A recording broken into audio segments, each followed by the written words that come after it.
Yeah, it done up.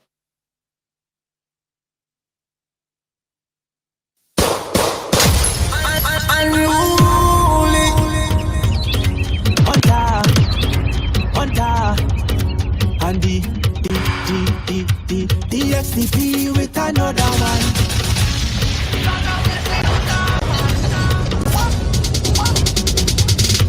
The attitude, how way the DJ do, it's like you fall in love with every tune. My attention now belongs to you. I want to invade your solitude. Your whining body have me. Your wine unorthodox Italian, extraterrestrial. It hypnotizing. I wanna examine it closer, babe. Show me how you do it, gal. Put it on the body. Come, gal, and put it on the body. How are you? Put it on the body. Come, gal, and put it on the body. My girl, come wine on somebody, girl. And the XDP with another one.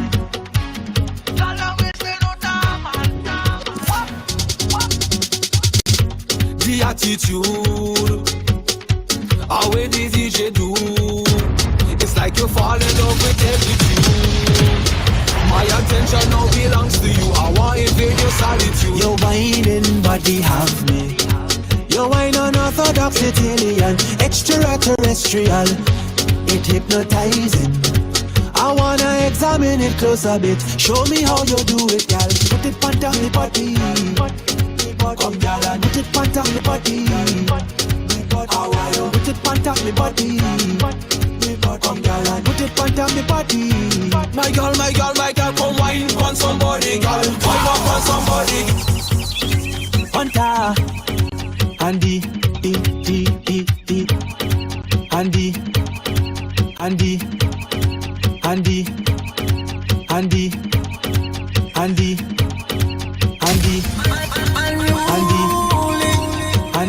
All right. Okay.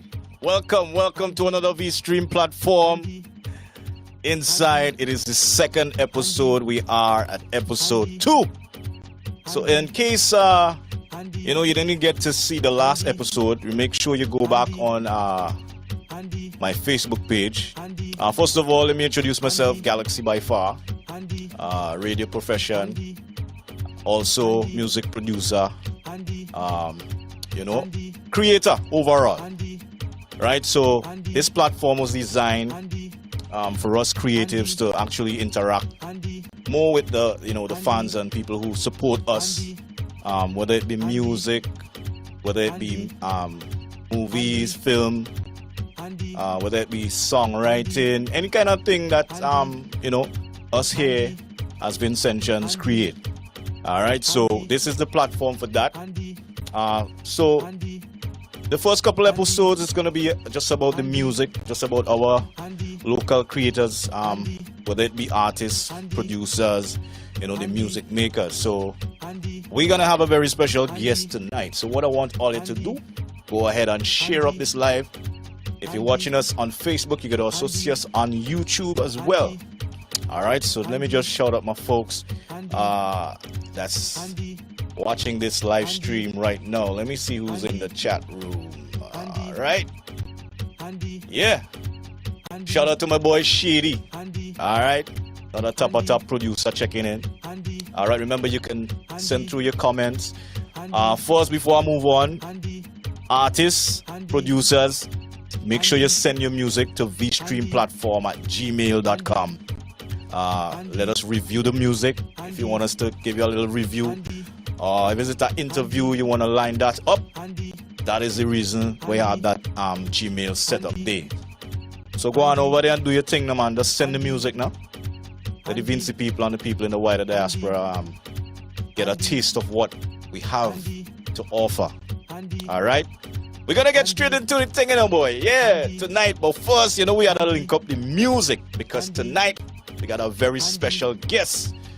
Alright, music producer straight out of St. Vincent and the Grenadines. I'm talking about none other than Huntta Flow of Huntta Flow Productions. He's gonna be with us tonight.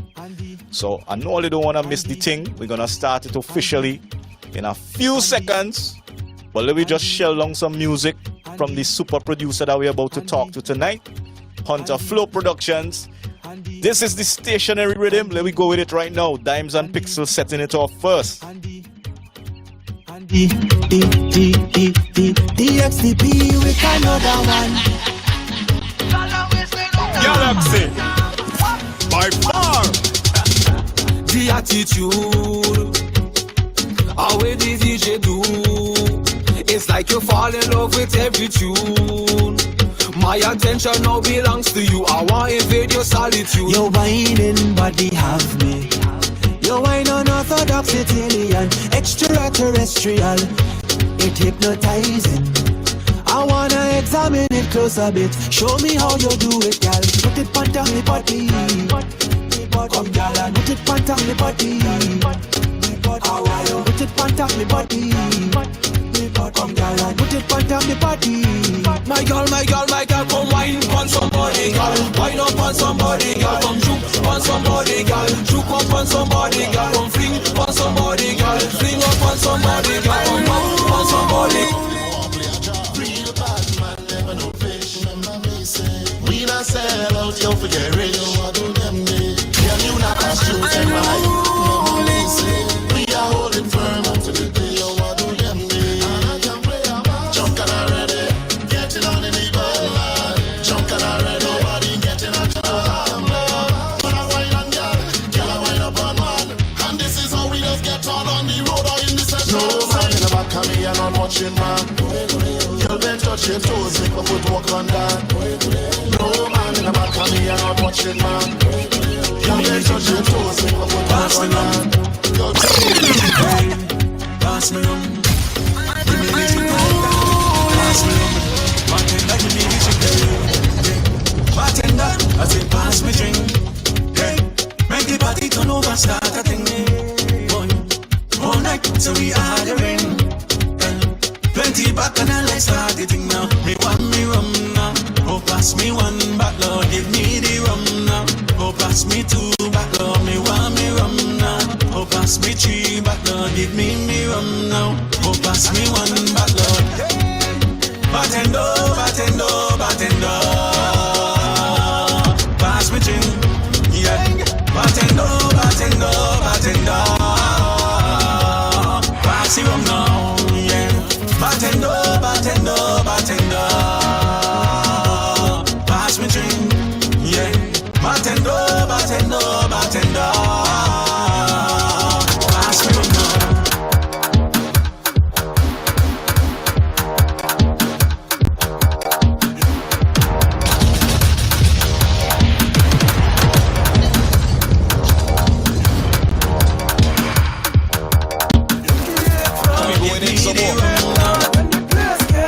We're going in some more vibes right now. Huntta Flow Productions. Look at you. Take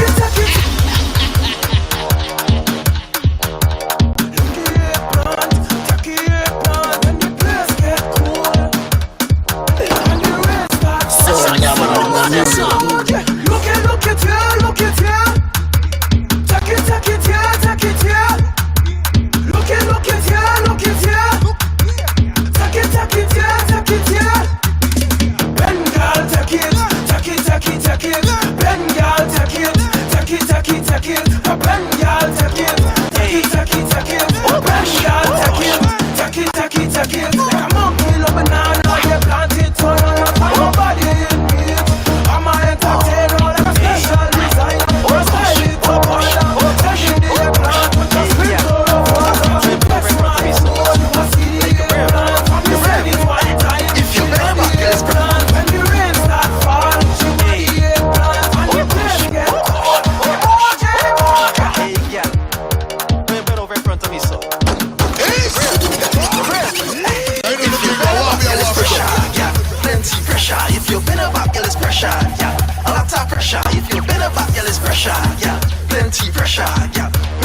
pressure. If you've been a back, girl, it's pressure. If you've been a back, girl, it's pressure.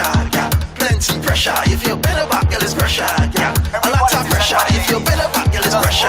Yeah, plenty pressure. Yeah. plenty pressure. If you've been a bad girl, I make sure of that.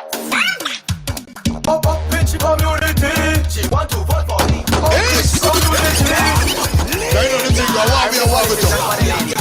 Just vote for me. I make sure that there be no more violence. Yo, Huntta, when you feel like, I make sure of that. Up, bitch, community. She want to vote for me. Up, bitch, community. She want the best machine. Up, bitch, community. She can pay me for me. Up, bitch, community. It's party time. You know, it's party time.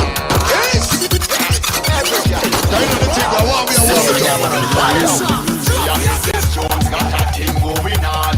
Oh, what a woman. She come a carnival with the tight sprint on. Oh, what a woman. Then I tell she bend, sit, tack, tick. Bumper me so you can boom flick. Left, flick, right, flick. Roll your bumper, girl, twerk it, bend, sit, tack, tick. Bumper me so you can boom flick. Left, flick, right, flick. Hey, I tell all you, we gotta start this thing, you know. We gotta start this thing. Let me do it official. Let me do it official. Let me do the thing official. All right? Here we're going on. I'm about to bring in my guests right now. Straight out of St. Vincent and the Grenadines. Oh, let's give a welcome. Show some fire emojis, some Vinci flags, some bombs, some shellings, anything that you have right now for my very special guest. None other than Huntta Flow in the building.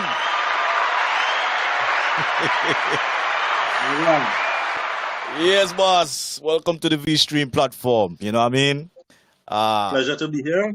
Yes, sir. Pleasure to have you on our second episode. And we're going to start it off. Yeah, man. Well, Huntta Flow, we had to officially start it because, as I told you off air, I got this podcast and I'm gonna record so that those people who may miss the podcast will be able to listen it on various platforms other than this particular one that we're on right now. So I gotta do a little something officially. All right, and then we're gonna jump straight in. I do your thing, man. I did here watching. I watching the comments. Attention, attention. Please let us have your attention. You are now about to enter another dimension. From here. So open your mind, push reset, and reboot. Now. Ladies and gentlemen, get ready. It's about to go down. Galaxii Byfarr. Right. So that is the official thing. We're going to start it right now. Welcome everybody to Vstream platform. We're at episode 2 with our very special guest right now. Yours truly, Galaxii Byfarr, is here with none other than, my colleague in the business, good friend of mine, very talented person, very humble guy, you know what I mean? Very straightforward guy too. I like that about him. All right, so for those people who's wondering who our guest is right now, I'm talking about none other than Huntta Flow, Mr. Vincent Oliver. I gotta give him his profession, his government name. But of course, professionally known. Yeah, professionally known as Huntta Flow. Huntta, welcome to Vstream. Officially. I gotta give you the round of applause, you know what I'm saying? Like confetti and all them thing, but all them thing. Yeah, well, the budget, this is the first budget that we have, so we got certain things in. So I understand. Yeah, so all like 6 months from now, we might get some confetti. I know. I ain't sure. Come on. All right. According to how this pandemic shape we, however it shape we, or whatever it shape we into, hopefully it's something for the better. For real. But So you know, let me kick it off. I mean, Huntta Flow. Where originally Huntta Flow from? well, The name Oliver song like a Bekwe man. Is that yeah. accurate? Originally, yeah, Originally from Bekwe. yeah. All right. Because I know most Olivers that we know in St. Vincent. That's where most of them stem from Bekwe. Yeah. Right. Some married and come over to the mainland, but the roots still the back down here. I'm down here actually right now, presently. Right. So, but you've been living on the mainland for some time. So you move Yep. back down. Yeah, man. All right. Back to So what the back to vibe? What the vibe been like moving back down to Beckway? Because my personal experience for going to Beckway is like one of the best places to go and get away and ease your mind, set your mind free. You know.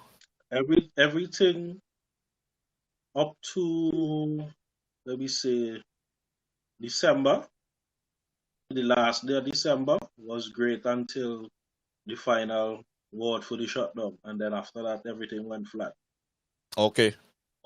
In terms of everyday doing, people walking about still, you know, you could still go to shops, you could still go to your favorite restaurant during the day, eat lunch, have a drink or so, but nightlife, Yeah. it's a no-no. Is that I no? used to be at my room and hear a little karaoke every Wednesday and Thursday night going on to Friday. You don't hear that right now. Place that. Wow. That's what's going on right now. That's what we all gotta deal with right now. But for us creatives, how have you been dealing with it in terms of you know, your mindset So far, and mentally, like why? In the beginning, before the whole craziness started with this pandemic thing, after the world said no carnival, I was going to sit back and, you know, kick it out for the year. But can't do that. It might go crazy. So I decided to work on my mixes, research certain stuff, find new ways of doing stuff, find new techniques and so forth. Do a little bit of writing. I've been doing that lately. A little bit of recording too. It ain't perfect yet. But you'll get a few things from me just now. so my boy going in on some vocals. You're Yeah. stretching your arms. Yeah, man. Try not to testing the waters first. Make sure the water's warm and nice before I come out. Well, you actually have a song. Actually have a song out. I think it was late last year. You did drop something last year. Yeah. That was a song on my artist rhythm, Sicko. He did better rhythm. Right. And I had a song in my head for it. Just let me just put it out. And that was it. I never went on stage to perform it though. Because when stage time come, it was a no show. But I gotta try to build the confidence for the next round. All right, boss. Well, I mean, as a producer, you know, you tend to be inspired to do extra, to do a little bit more than you're accustomed to. Of course. Yeah. We have artists coming to us all the time, and some of these times that the artist brings inspiration as well. Yeah. I've been around Sicko. I say Sicko writing. I see how he maneuver certain things, and it kind of give me an inspiration how to do it myself. I was willing to do it years ago, but I didn't have the confidence at the time. So now that the COVID came and make certain things calm, so I had a lot of thinking and a lot of practicing to do. Scene. Mentally, boy, I can't tell you that right now. It's depression. All right, boss. Everybody in the music, creative industry will tell you the same thing. It's a depressive state right now. Especially, well, I know for us in Vinci, a lot of artists don't get the opportunity to deliver their craft on a regular, you know. So they kind of was like depending on the festival to actually have that chance and actually bring out the all. You know, they usually put more in. You know, they give it the all around the season because that is when everybody now is paying attention. You know, everybody basically looking to the artist to bring the festival to what it is. You know, as much as there are more people behind the scenes, but the ones at the forefront are actually the artists. You know, the music is really at the front of the festival. So I think I definitely understand what it's like not being able to do that, and we in what 2 years now. Yep. Well, um, not 2 years yet, but well, not looking yet, to but you're basically, looking. yeah, basically we say 2 years because right now we in January, February about to start, and Things ain't you could, looking nice. yeah, it ain't looking nice right now with numbers, They're not with looking- cases, COVID cases, numbers going up. We can't really think that there's possibly But going to be a festival. there was rumors that was going wrong, saying that we was going to have Yeah, I carnival did. this year. I Bef- did hear the Before rumors, you the know. Yeah, but I've told them it is unwise to think that we're gonna have a carnival, and Yeah, America and England and other major countries has skyrocket numbers, and yeah. there's nothing you could do to prevent something like that happening. So if these countries don't get their numbers down, then there's no carnival. Facts. I'm All right. we have to come to the fact that we might not have a proper carnival for the next 5 to 10 years. Boy, when you It's see them too things, people. well. No. These are the things that we have to come to terms with right now, because you see what's going on. The numbers are Yeah, keep climbing. People are still getting sick. The lockdown now, open tomorrow, lockdown again is like a cycle. So, and like I said, if these major countries don't get this corona under control, it's going to be very difficult for any Caribbean yeah. whatsoever to have carnival, because St. Martin was looking forward to have carnival this year, and they had to shut it down immediately. They did promos. I think I just seen Right. some promos from them, and I saw a post 2 days ago that they cancelled. Okay. So it's hard to have a carnival in a small country when major countries are heavily affected by corona. And I was not expecting a carnival this year either. So Right. I didn't prep. I didn't prep for any carnival type music, although I had, but I didn't prep for any. But does the music have to stop though? Because I think it kind No, of no, no, no, no, no. If it's anything right now, this is the time to put out music, because I mean there's no hype, there's no competition. So basically, you're gonna have to connect with your fans. You're gonna have that personal connection right now, creating music that they could listen to, and you know, yeah. Corona is very depressing already. So it's best you get something to give people, hope and happiness. Like Right. last year when I said that when I did Jam, I wanted a song that people could wake up in the morning and just energize themselves and go to work and do the without thinking about corona, and that's how Jam came about. It's the same concept Facts. this year. Same I concept. mean, I think for me, from how I would like to basically get my mind away from this whole thing is I need things that would lift your spirit in sense that not just inspiration on a serious side, but I think there needs to be a lot of joy and a lot of laughter right now. Yeah, Not about the there's a pandemic, but other no. things now. Well, this is what I'm gonna tell you right now. A good friend of mine asked me. He said, "Why Vincent James don't deal with serious situations seriously?" I told him, I say, yo, sometimes the best way to deal with fear is by making a joke of it. And it's Mm, facts. When we were small and you have like the boogeyman and this and that, and the parents yeah. will kind of pretend the boogeyman is some ugly child on the road where you don't like or whatsoever. So in order to get rid of fear, sometimes you have to see the humility in it. You have to Yeah. see the fun in it. You have to see the brighter side. So I mean, whether you take it serious or not, it ain't gonna stop it. It's gonna happen. Right. So it's best you put some joy in your life. I mean, one of the concerns I have as a producer wise, I don't know if you have that same concern too. Like, the whole protocol, you got to put certain things in place for your own environment. Yeah, When you have yeah. your artists coming through. Well, Yeah. I I I have not had any artists come to the studio, honestly. I would understand. I would Because understand. yeah, because I don't know. I really don't know. And the way the numbers going, Yeah, true. and the fact that people don't know sometimes if they have it. And obviously when you go into the microphone, it's all good to have a mask on, now when everybody are wrong.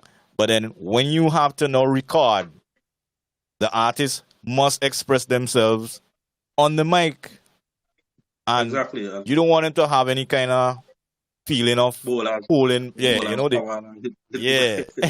But not only that, you want them to express themselves. You don't want them to hold back the energy that they're accustomed to put in the recording. So it's like, okay, what am I gonna do to fix that? How do I adjust for that purpose? Like, I don't know. What we could do. What you could do, one producer advised me just sanitize and clean up my. But you see, it's very mentally, not willing. It cannot throw you off having to stop to do all of that. Yeah, mentally you're not prepared. One of the solutions probably is that for the artists and them who have the facilities at home, you send the rhythm and who could voice. Yo, this is why it's important, and I've been saying this since 2018. I believe at least, I won't say 100% because not everybody is the same, but at least 80% of artists should have their own recorded equipment at home. By now. It is very crucial. It's very crucial because, one, it's not even for this reason. It is very easy for you to create when you have the tools necessary to do so. When you write a song, you have to wait until the next week or the week to go studio, the vibe's gone. Yeah, the vibes is gone. So, I always say that, buy something and keep it home. Now is the time to utilize that equipment. That is why I always push Sicko to get home equipment. Right now, I don't need Sicko to come to the studio. All right. But I send off to Sicko. Sicko will sit and record it. He will record whole night if you want to. But the point is getting him hands-on with equipment so it could make it easier for him. Right. I tell all my artists that who don't want to listen, well, they're gonna see the consequences now because there's no studio right now willing to have their studio daily, weekly open. I've messaged a couple producers and they locked down. Yeah. Locked down straight. I have not been to a studio since, let me see, before, well, it was a little bit before December when I did the Soca Palms. That was the last time I went to studio. I've not went back because wow, everywhere locked down. Yeah, everywhere locked down, and it's very difficult because now I have artists who wants to record music, but there's no access to studio. Some say they have access to studio, some say they don't, and right now it's very difficult. Okay. Music right now, difficult for music. Yeah, I mean, most of the time, like in my little environment, I only allow one other person besides myself in the studio at any given time. This was even before COVID, mainly for the fact that you want to concentrate and vibe with the artists and trying to get their energy and inspire one another on whatever track you're working on.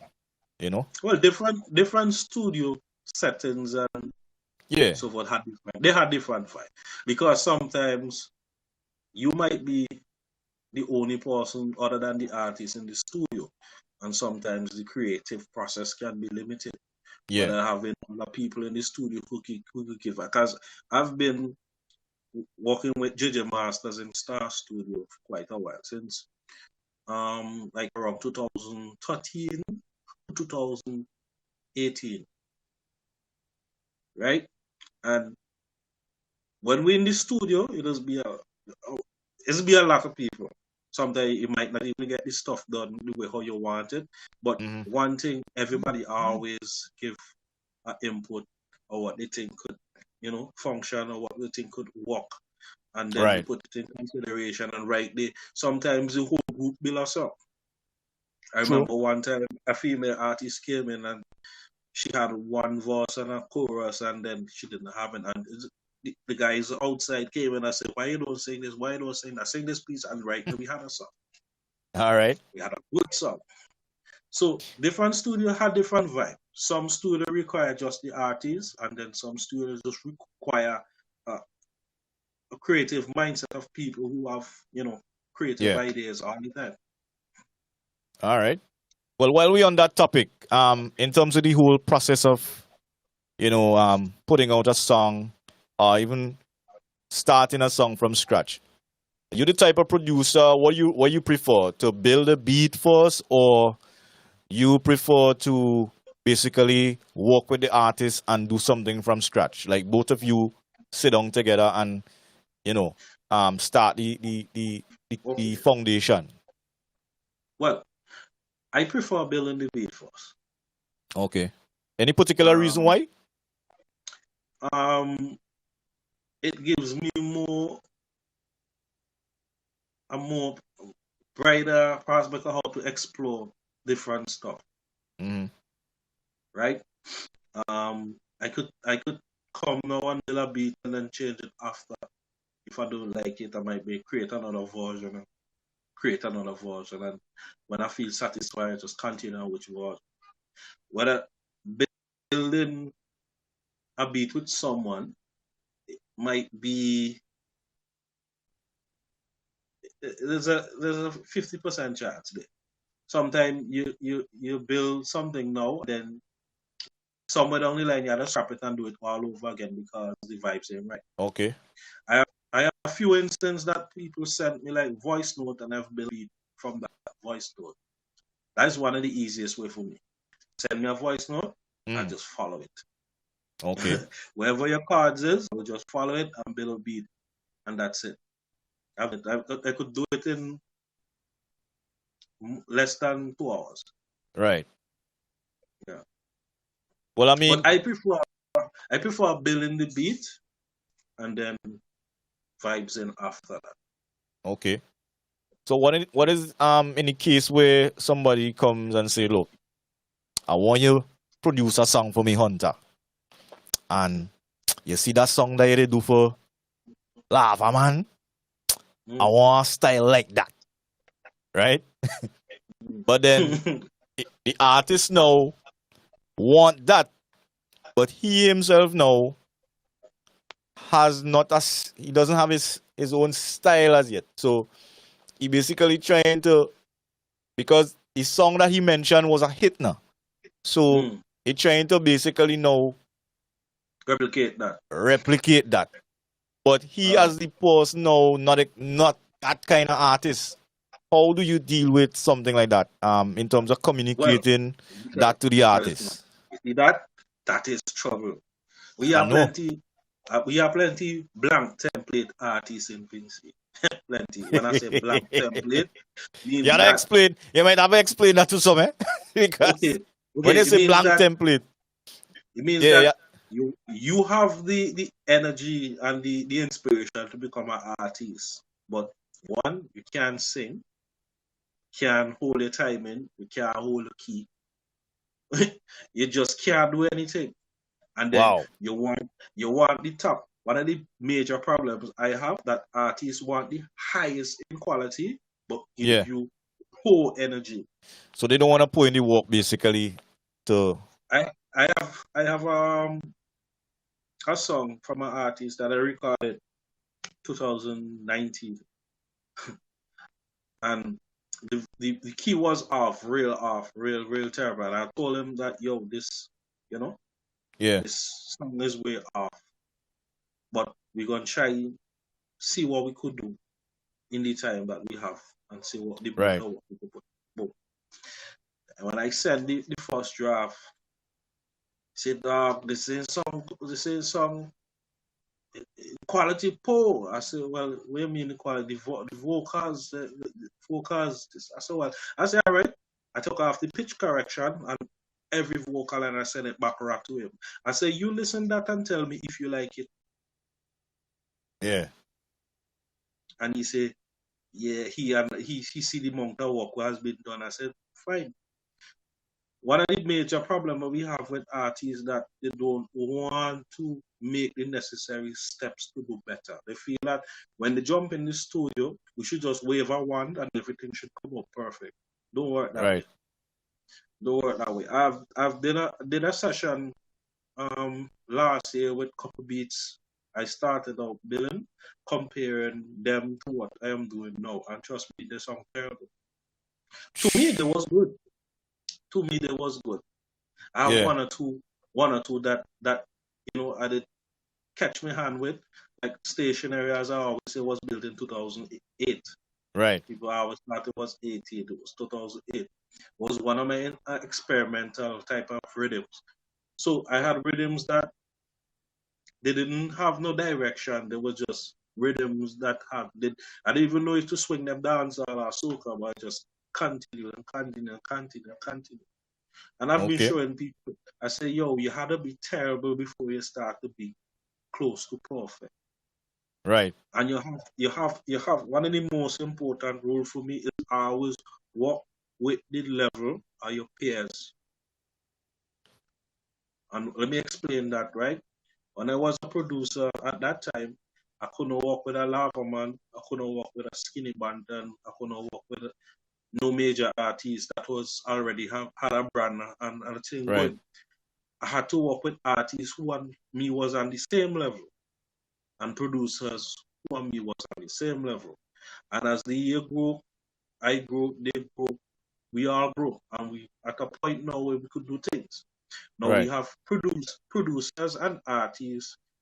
They wanna jump on this rhythm, they wanna jump on that rhythm. Nobody said no. But you have to understand, if a man tell you that your brand is not ready yet and your song is not ready yet, it's not ready. Man, just take offense with them thing there. I have an artist who sent me a song, so he did a demo on a guy's rhythm. And when he sent the demo to the guy told him no, he's like, he don't know what's wrong with the song. I say, you can't say don't know what's wrong with the song. I could tell you, but you need to know what's wrong with the song in order to do better. Right. You understand? So nobody wants to go through the necessary step. Everybody just wants to just do something, and then it come big on it, pop in on it, you're out there. But no, you had to learn. Well, Everything I mean, for me, I kind of old school in terms of how I will approach, working with an artist. First of all, and a lot of younger artists now don't like to hear us who came before tell them how things used to run before now. We know that yes, times change, but there are just some things that you would still apply and you would get better results. Number one of the things that I know was you couldn't just get to come in a studio like how man coming in studio now. You had to go on the stage first and get discovered there. Now, I remember that. Now, if you look back at if you call name now like Skinny Fabulous, Madzart, Fireman, all right, let me just call them three for now. You never see them in studio before stage, you know. Yeah. It's stage, them man start the thing first. Right? I went to grammar school, Skinny. I remember we used to do his talent search. We used to have a talent show that we used to always participate in. Right? And there was where people know that we had talent. Right? And then now, right. So then now somebody will come to the show who know a producer and say, oh, look, you know what? Come in the studio. You get to experience recording now. So you have performance lock, and which is still developing, you know. But now you have studio now. So you could differentiate. You could now say, okay, stage vibe and studio vibe, two different things. Yeah, by far. So now you have Today now we have artists who go in the studio and never see stage yet. I've seen quite that over the years. Boy, I have my experience, eh? I don't call name, but I have experience with artists who we would have recorded. Yeah. There was this young one, he was around 15 to 16 years. And he had a big tune around carnival time. Very big tune. He used to play every day. So everybody say, this artist is bad. And there was a competition in Georgetown where he entered. I was out there. And when he got on stage, boy, that's the younger he go great out and he go adapt. Yeah. And a producer called to me and said, boys, you always record them. And I said, well, no, he had to just start. I mean, everybody started to epic, but at least he go on stage and he try to do something. But what he did on stage wasn't even close to at least acceptable. But right, you know what I mean? I like to see them start from scratch and then go, because I've seen that over the years. Me and JJ Masters was one of the few producers who boss a lot of new artists in this place. Like fresh out on the way. Give thanks for that. Boom. Give thanks for that, for real. In the for studio. Real. Like, sometimes we put in some work. So I'll be cussing, man. Can I take what? Sing your song. No, you just have to come down on them. You just have to be hard on them at times. One of the methods idols use in studio when it comes to recording is always making the artist feel comfortable. Yeah. By breaking the ice sometimes, give them something to laugh, give them something to, feel good about. Right. Make them feel comfortable. Because sometimes we just only study the money part of it, but not the creative part of making or developing the artist. Sometimes the artist just need a little push, a little motivation. Sometimes I don't go inside the booth and jump up with artists who don't get their vocals come out.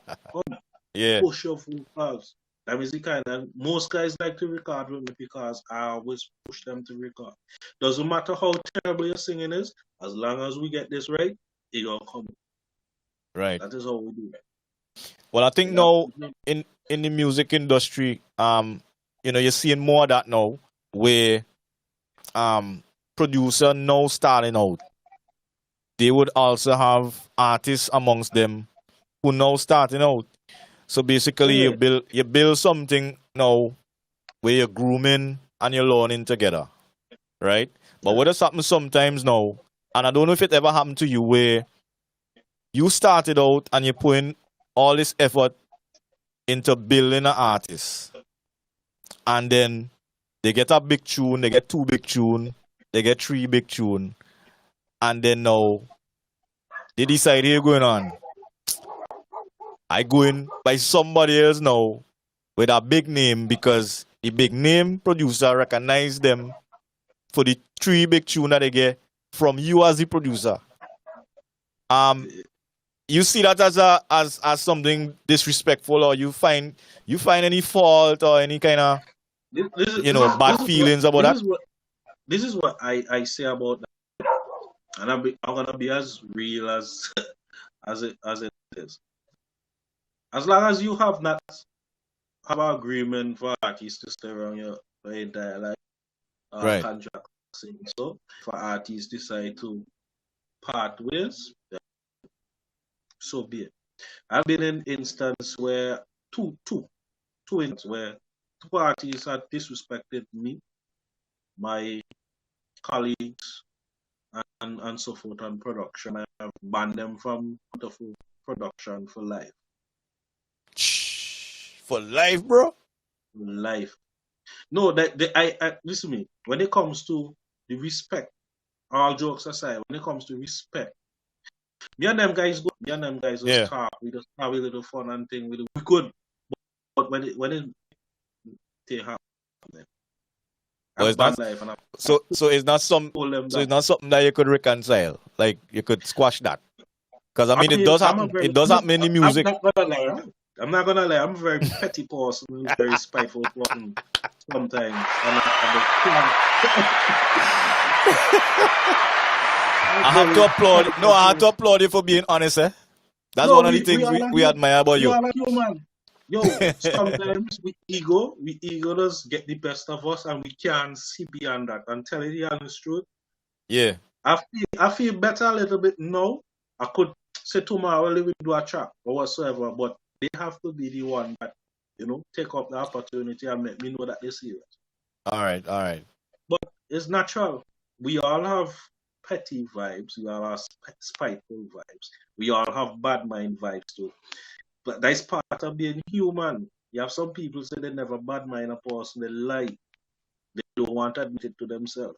Everybody has a dark side. You just have to balance it. Sometimes it just be small, sometimes it be big. But we Yeah. are human. We all have feelings. And if I feel somebody disrespect me, I can deal with it in a way how I see fit. Right. But like I said, I've banned them for life. And this happened like around 2000. When? Which I remember. The first one is around 2014 and the other one is around 2015. Yeah. And we have not worked together since then.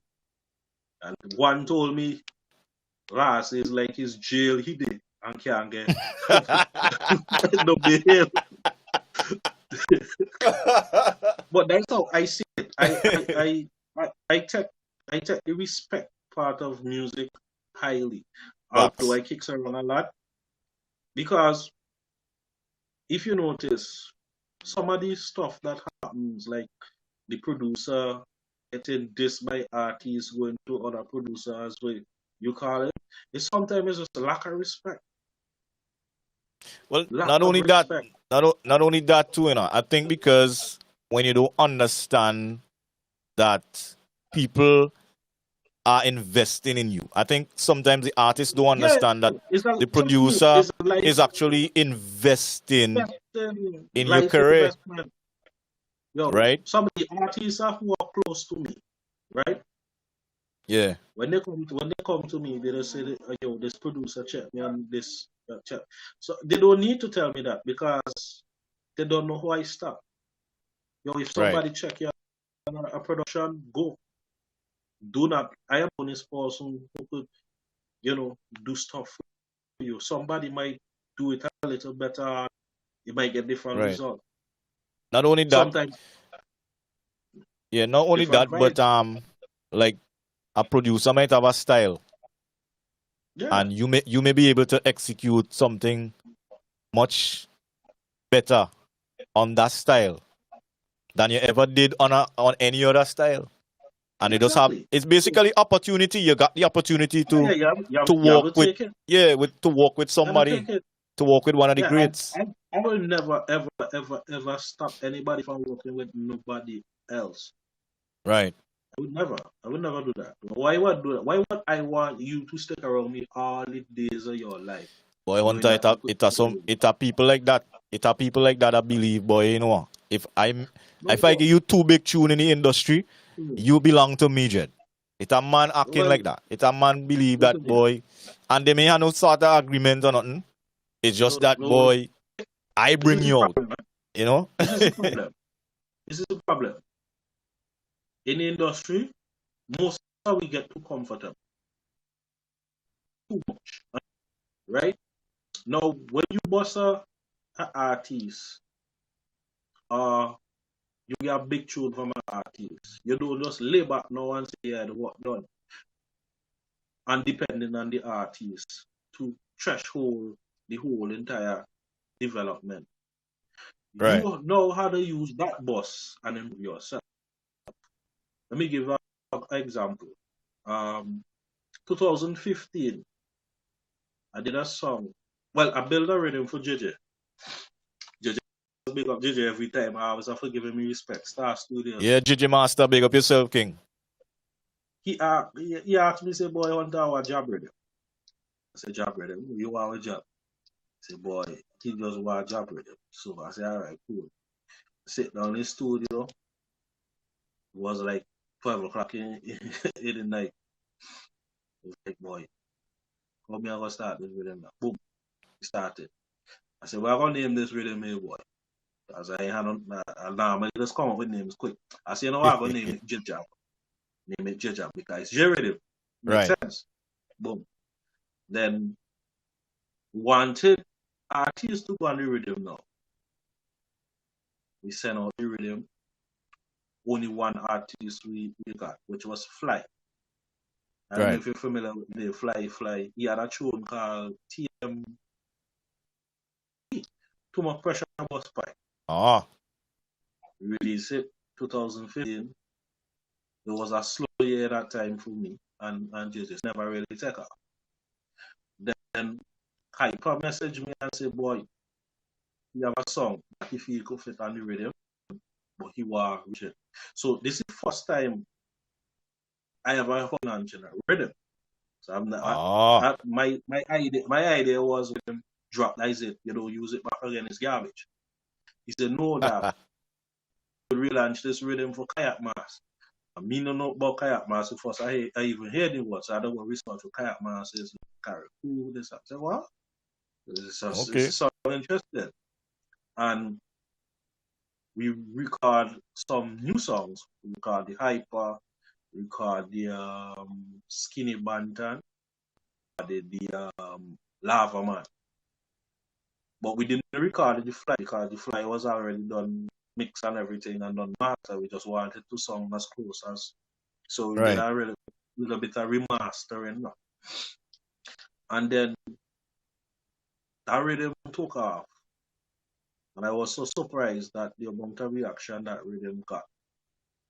I got calls from all over. That is when people all over the world start to know me now. So like So this was the rhythm that basically carry off the land now.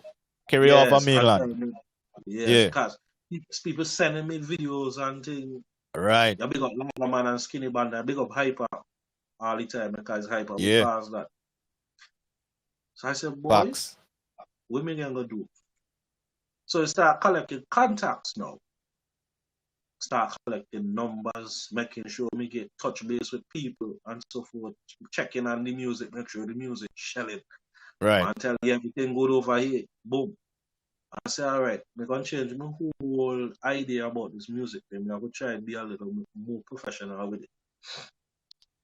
And then write up a proposal letter in a PDF format because one of the problems I see with producers when they approaching other producers or artists for what the approach is very wrong. Some artists call me back so me, I'm an artist, me had to pull up for that. Say, don't approach me as me and you's not a friend, brother. If you're approaching me for music, do it the formal way like everybody else. Proper. When I approaching anybody, I make sure greetings, good night, my name is such and such, and I would like to but I don't write it out, I have it copied and stored. So basically I just send it. Right. So you could do that for 500 contacts. We assume all of them is artists. 500 contacts, somebody has to respond. At least 10 people out of that 500. Well, of course.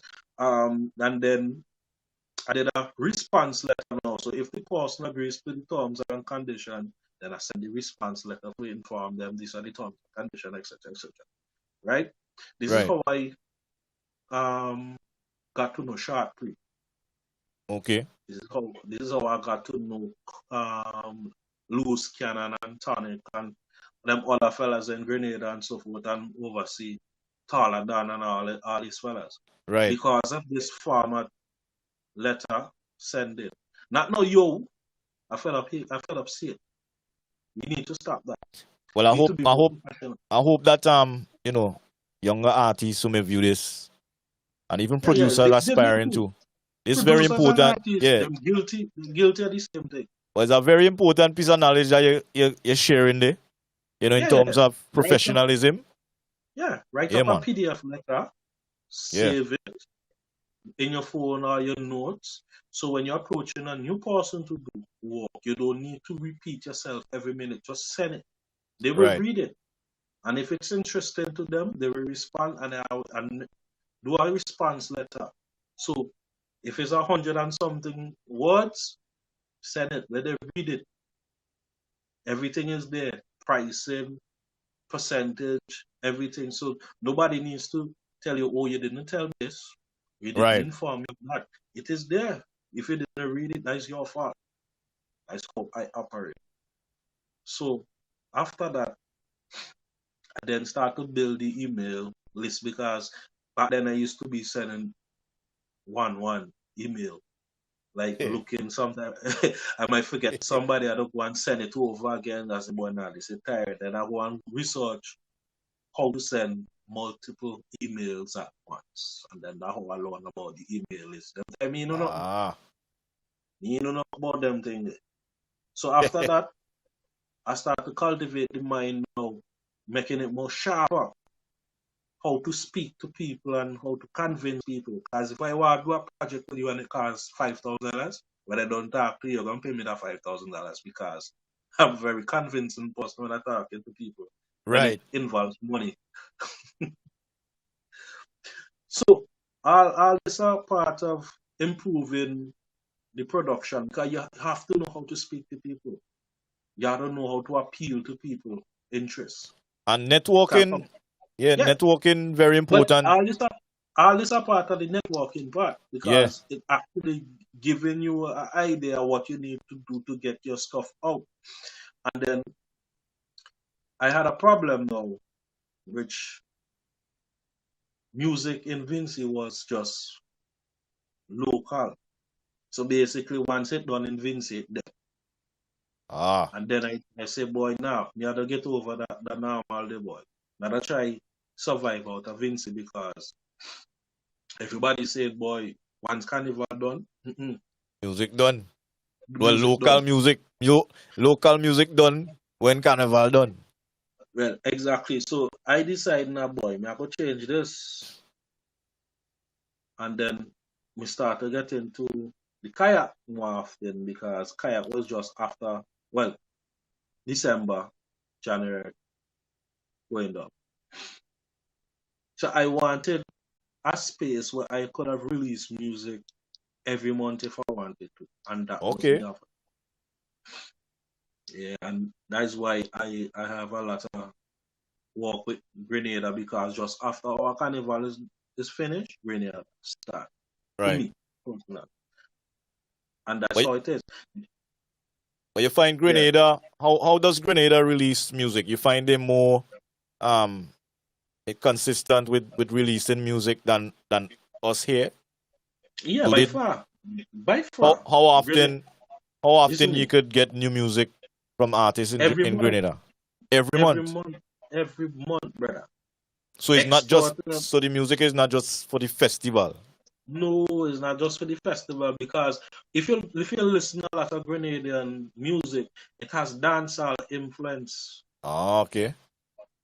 It has dancehall influence. So it doesn't really carnival. There's songs that appeal to carnival, but it's not always all about the carnival vibe. I mean, they go put the little jab in it still, but if they release a lot of videos too. Right. But it's like dancehall concept, so it's music that could go all year round. So the slower jabs, like the 130 BPM, them is more dancehall driven. Not all the time, but few instances I've listened. Yeah, that's how it is. Because sometimes they tell a story in the song, and it has nothing to do with carnival. Right, like that song for Sandman. That song for Sandman, Winkai Saltfish. That ain't a carnival song. Exactly. Like I have a song that he has two songs that I High. Yeah. Falling like a waterfall. Right. That's If you listen to that song in the night time, it's one of the highest thing you could listen in the night. That's one of the songs for me. Trust me. Okay. You just lay back with the headphone and turn off your light and listen to that song, bruh. In a different space. And that's the kind of music I like. The one called Unbothered, that is another. Those two are the most underrated songs for Slaughter. Because those songs are worldwide hit. It's just that I don't know. Probably it ain't happened yet, but I still have faith in them too. Well, I see. Let me look at your catalog, right? And I want to ask you, out of from Vinci and from Grenada, right? Where you have more productions? Vinci. Yeah, more in Vinci. Yeah, I'm more in Vinci. Because like I said, when I spent my time working with Juju Master, we did songs like every week. Okay. We did songs like, but majority of my music comes from Vinci. All right. Yeah, but you don't know the thing already. When we push out, we push out. What I try to do, what I try to do is that when I rhythm, I try two Vinci or two Grenadian to keep the vibes now. So I noticed that. Connection. Yeah. Right. I noticed that with you. Because station rhythm much what? 8 artists? 8 or 9? Ooh. A good bit. Yeah, my boy, Image, Shotcree, Lava Man. Nice fool. Yes, yeah, right. Small Circle. Prince. Oh, yeah, and it have Valiant, so yeah, it's 9. So it's 5 Grenadian and 4 Inception. So 9 artists on the rhythm. And all of that play. Everyone. Yo, we mix something going down in Beckway. I don't say everybody got played. So it just even opened my mind now that it doesn't matter how many artists on a rhythm, as long as you put together. It's like an album. Once you put it together, it gonna take off. And so let me ask you now. It have 2 unofficial release, right? It has on the same rhythm? Yeah, it has Loose Cannon and Pen. The reason for that, Loose Cannon originally was supposed to be on the rhythm. There was I think the 3rd person got the rhythm. But what happened? One of the artists lives in United States and one lives in Grenada. So one did his vocals, was awaiting the other one to do. His vocals, I didn't get the chance. But those guys sent me the contact for Alma Boy and Image.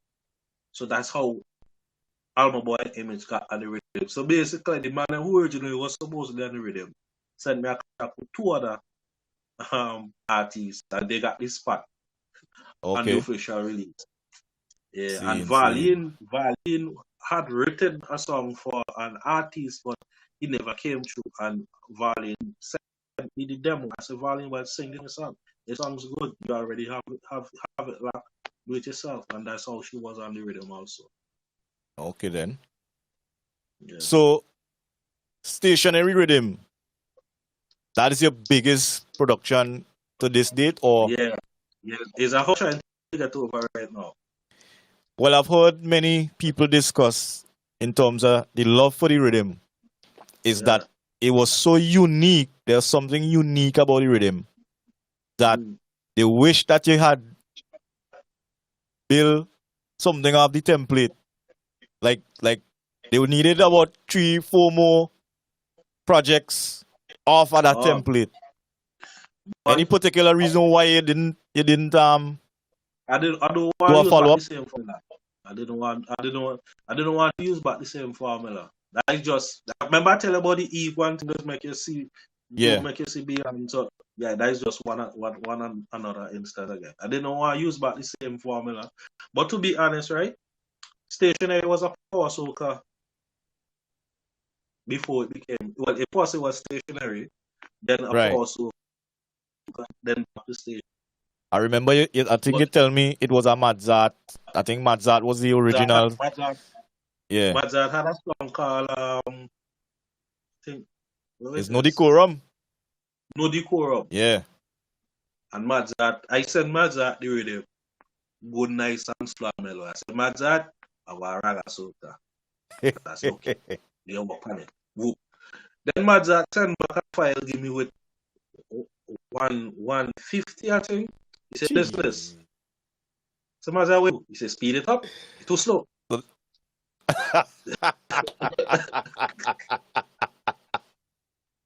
So wait, Mozart, Mr. One modify the thing boy, and send it back to you. Yeah, that one is short, but I say speed it up. All right.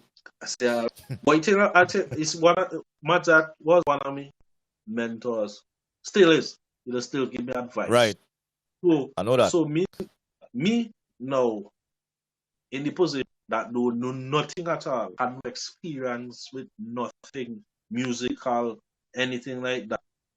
I had no choice but to listen to him because he was the only person around with the experience. He had done it all. He had win crowns, he had win titles. So why wouldn't I listen to him? And then Mozart now take me from behind the computer and put me in the action. So Mozart make you see.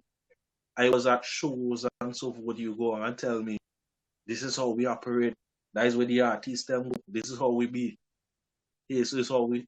You know what I mean? You would tell me all these things that you kept Mozart carry me all over the place, brother. Must. All over the place. Boy, I can't even tell you. All over the place, the man carry me. Well, Leeward, country, this, that.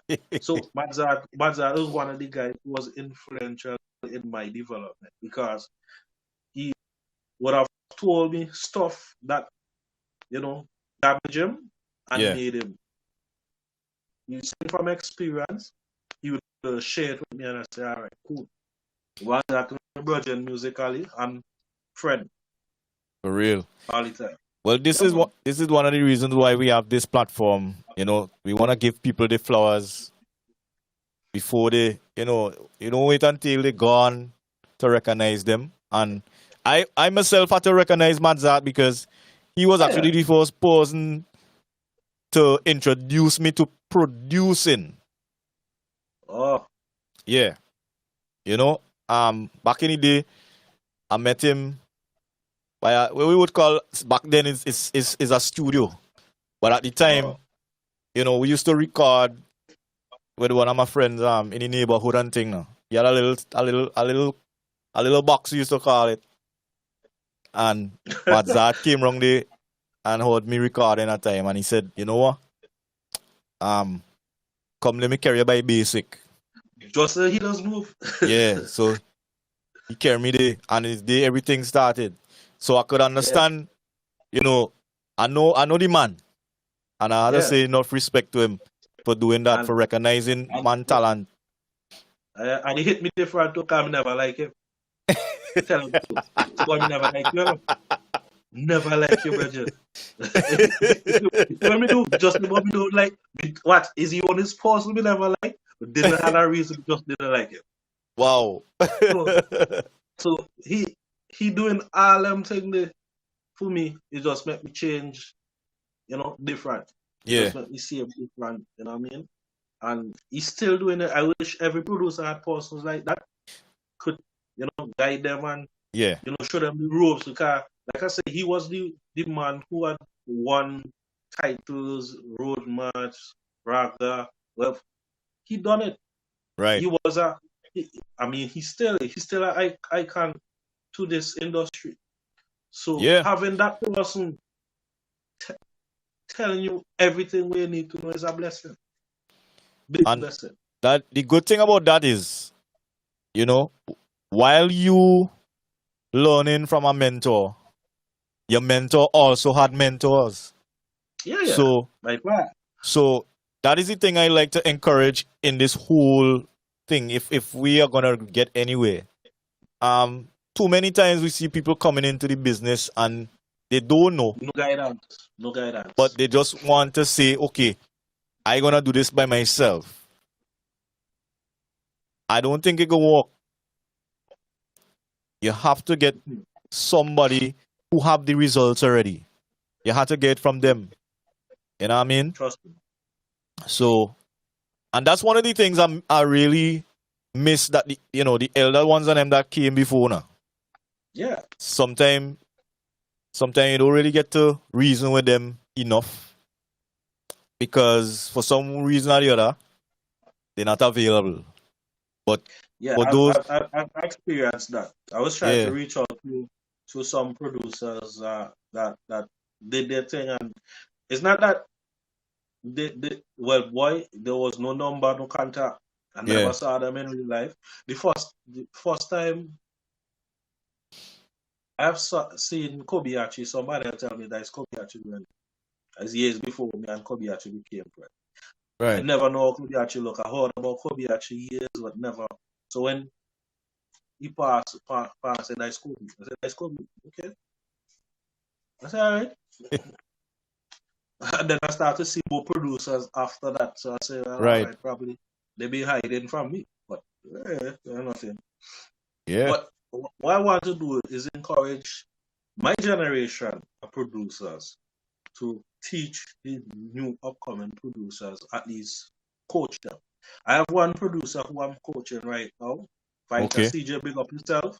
He's an Bless up. upcoming Bless up. producer, and he sounding good. Yeah. Siko is also a producer as well. Big up, big up Siko boy.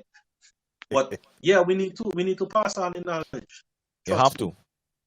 One of the reasons why our music was behind because we had no knowledge when we came in to the industry. We didn't know the style of music to do. We Yeah. didn't know the style of cards to put. So that's why our style of music is washed up. I would say washed out because it's different style of music we using now to create our own. True. Our own folk style has been gone.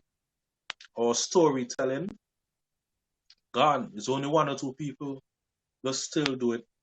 Yeah, that big up allergy. Allergy still doing Well, it. well, boy, I was just gonna mention.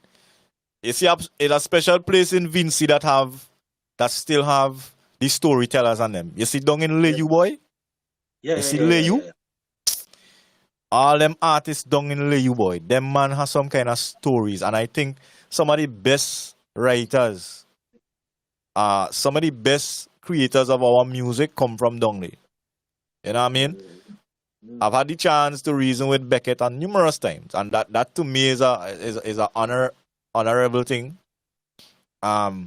People like Parry Jack, Yo, Friction, them man trust come me. from Leyu, although they base overseas, but they have when you could hear it in the music. You know what I mean? No. Parry is very helpful when it comes to music. Sometimes I Very. used to afraid to ask them questions, eh? Cause I say, boy, Parry working with Marshall and all them, man. Parry might want to talk to you. But Parry said, man, Yeah. you joking, man. I just call me. If you can't text, just call me. That's definitely one of the persons I want to have on this Vstream here.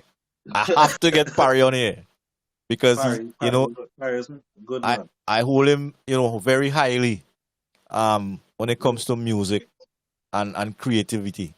Even his Yo, song, he have a particular song in his overall production that I fall in love with so much. it have songs that Parry made, and I never knew Parry made them. One of my favorite songs was Benja and Galen. Uh-huh. I never knew Parry produced that the rhythm. Watching me was Parry Yeah, production? yeah. What? Parry told me that. Yeah, you don't even know that Well, either. no, See, now leave me thinking alone. about it, they could hear the smoothness in the music, like the smooth Right. that had that So small, yeah. And I was on. Trinidad never had that kind of smoothness like that in a song. Yeah. I was on Instagram scrolling as usual, Mm. and I saw Parry put up one of my songs back then. Throwback. So I said, Parry, you make me lie. Said no, I did that years ago. Wow. And I always love that song. Yeah. There's some songs that I don't delete. Yeah. Those are one of them. Mad. Trust me. Yeah, and he shared some other songs that he did back then too. But I wasn't really interested in it. I was interested in that one, the Benjamin. Yeah, that song. That song, if you never get any from that song, you did bad. When I was in school, I used to let me don't talk these things by the lies, eh? Come on. But those songs were real life emotion type of songs. Yeah, for real. As an old virgin used to say, those songs are the only songs you will hear in a dream. Come on. Yeah. Nah, but for real. But now that we're on the topic of producers, you know, who was some of the producers? Name your top three. I mean, it doesn't have to be local. It doesn't have to be soca alone. Okay. Name your top three producers of all time. Let me. But it's plenty, you know. But I only want three. Just give me three. One. David Guetta. David Guetta. Yeah. That's a pop producer, right? EDM. Yeah, EDM, right. I was fascinated with EDM. He's one of the producers that made me aware of EDM. Q-Tip. All right, old school. Hip hop. Q-Tip. Yeah, man. Tribe Called Quest. Let me do a Vinci one, boy. Let me see.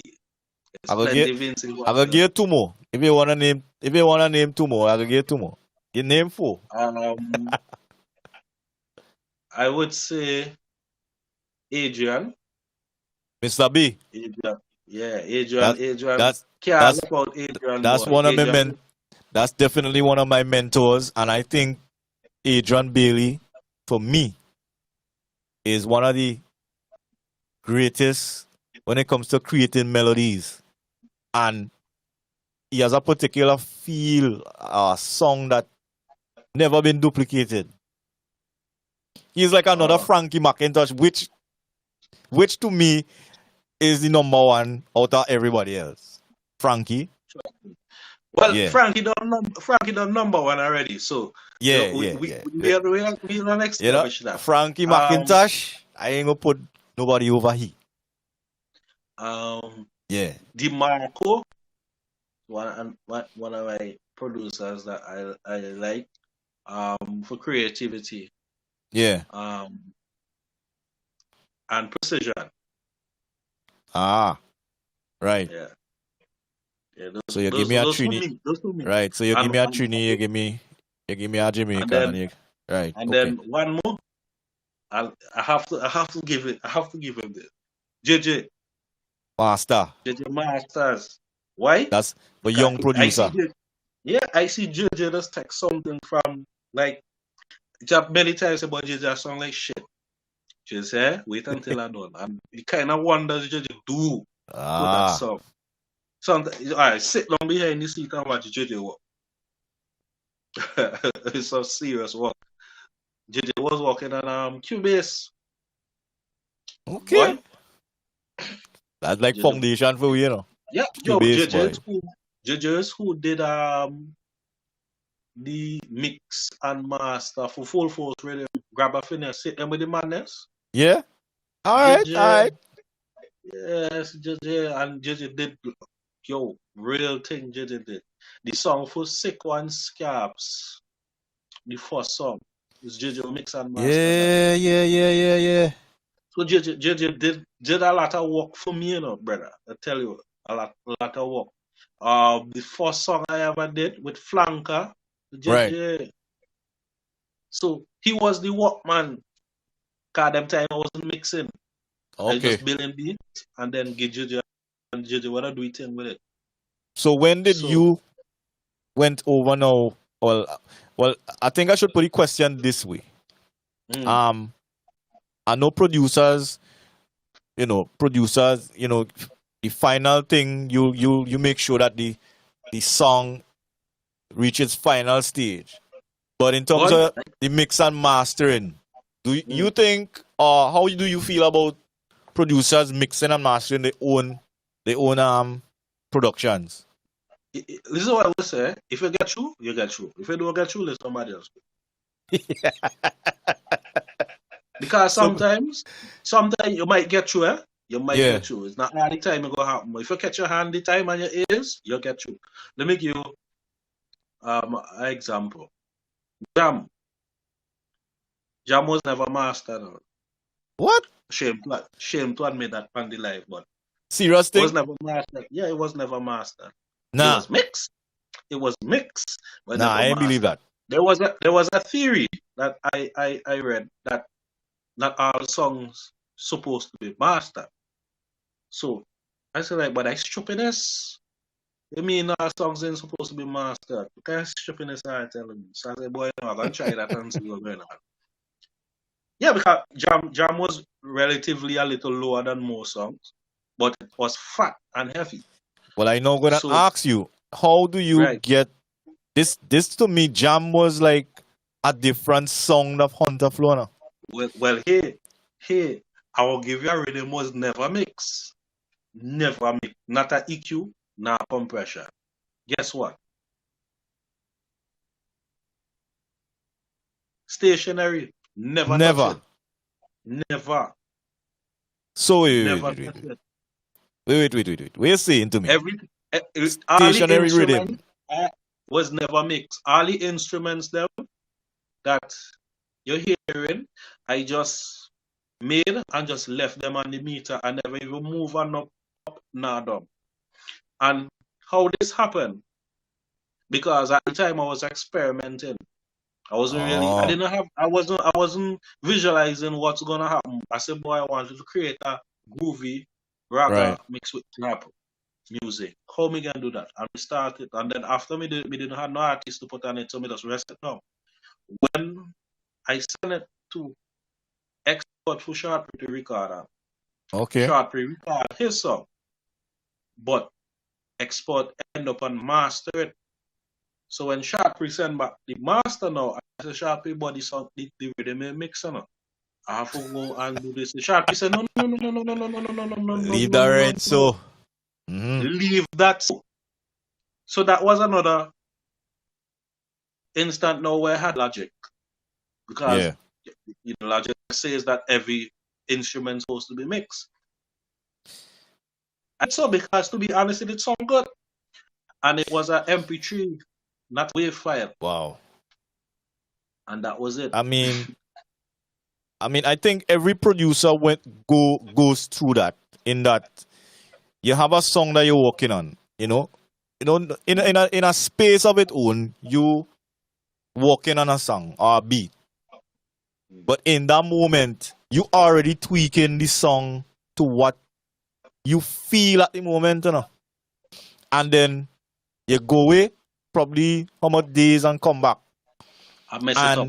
You now come in and mix now.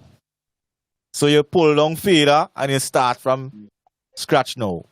And then when you realize, wait, First mix better. the demo, this song, it sung better than the now that mix. And I will explain to you why. You see, when you're doing something,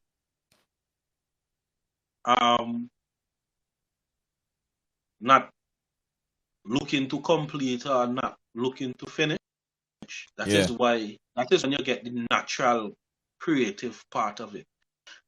When you plan something, it is not natural because it is expected to you to do something that's supposed to sound close as what you plan. When you don't plan something, that is why they say when I debut and artists practicing, that is record. And that's a natural element, the right energy, the realness about it. Yeah. You can't plan that. Yeah. That is just there. Even like mix and thing they might make while we plan them, I just save them and see if I could utilize them all over the cases. But Yo, most of the times, and that happened to me a lot. I just mess up the mix. You know how much man cost me, boy. Boy, you gonna do Yeah, that? boy. Shit. The You know what demo I the mean? song better, yeah. But but I don't save different version, so just in case that happen, I just revert back to the words. Right. But you see, because we have the mentality to always strive to do better. Sometimes it does worse than actual, does bad than actual good. I always Facts. think, boy, I need to make this beat something better. I need to focus on better. What I could do? And you go and do the perfect mix to the Yeah. shitty mix to go back again to the perfect mix. It happens all the time. Even yesterday it happened to me on the radio. Ask Chemical. Chemical will tell the amount of version I sell Chemical. I said him, he said, boy, that's the best one. Sure, I boy. go revert back to that. Yeah. With this release today, I didn't think I had much of a problem with it, but it's just that to get certain low end frequency, smooth, because I didn't want it to sound Okay. heavy like everything. So some people believe music should always be heavy. I think we have to blame the Vince Van Them for that philosophy there. Vince Well, Van Them yeah. is what we have to blame. Because back then my idea of music was just bass. And Van the man, I'ma tell you, boy, when they turn up this, they want to hear the speakers, them speaking Sure, behind boy. them. So Man, you listen. know how to do. Yeah. Listen, and that is something that I recognize with our Vinci music now. Like, let me say from mid 2005 up, the bass line start to get real out of hand, boy. The low end. And when you compare it to other countries, even Barbados, because Barbados used to have a heavy fatness in the music. And well, Trinidad, I'm a little bit more on the lighter side. Yeah, the Trinidad music has become lighter, and it's for a reason. Because their system on radio and trucks make low end frequency fat naturally.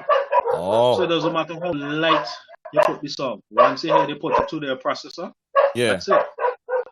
Now, I've compared my mix with other songs when it comes to weight. I was like, but what I boosting all this looking for? I've compared songs that are hits and their bass is not up there, so why we killing the low end frequency? Yeah. Why we doing it? What is the Van Man? Is the Van Man? I don't blame the Van Man. Like the eggplant emoji rhythm. To clarify that emoji rhythm was a collaboration between me and Small Circle. It's not me fully produced. So big up Small Circle, wherever it is. Yeah. And I use 2 sub bass in that rhythm. 2? Yeah, 2 sub bass. Lower. So basically, probably on 2 different frequency then. 2 different frequency. One was 40 hertz and one was at around 70. All right. Yeah. Not too far from each other though. But they're not playing parallel to each other. No, okay. Not opposite. They're playing behind. Like chorus, verse, chorus. All right. Yeah, sub bass. And one was a sine bass, and you know how sine bass was kick underneath it. Come on. And on top of that, I still crank the bass. You remember one time you did tell me chop off at least 40, and I remember which rhythm that was. I had that problem when I came to you with that. Yeah. And I asked you how much you think should be chopped off the low end frequency. And you tell me from anything from 40 to 60. Yeah. So I just always keep within that range. That's something you teach me that I always anything lower than that, boy, you can't really hear them frequency, No, but they basically take up unnecessary space. Yeah. You know? And mud. Yeah. But something I've learned, even with those instances where a song was not mastered, rhythm was not mixed, and so forth, I understand music is still natural to the Yeah. human ear, because one of the reasons why Full Force Rhythm was so excited because it had a lot of mud in the low end. We did send Okay. it to one producer for a reference master, and Yeah. he mastered it like a ragga song, and we didn't want that. Oh, okay. So where instance distortion and thing will be bad, in some instances it's very useful. And that's where Well, the drive will be sometimes. but you do use a lot of distortion in your productions. Yep. That's where It's you helped have. me to, That's where I could identify a Huntta yep. production because it has, Yeah, because you know, it has that special I use distortion a in it. lot. Yeah. Yeah, I use a lot of distortion. People just ask me, they don't understand what distortion is. I mean, distortion is like vibrating terribly. No, distortion Nah. helps, because one thing I don't like empty spaces in my music. Oh, okay. Yeah, so wherever space in the background that is empty, I fill it with You distortion. want something there? Yeah, Okay. that is well. The So I distortion is guess very good. so in terms of like software, what your favorite software to use? What does Hunter Flow use to produce? Let me give you a What's your DA? story. What's your DAW? Hold on. Let me give you a story. The first software I ever used was Mixcraft, right? All right.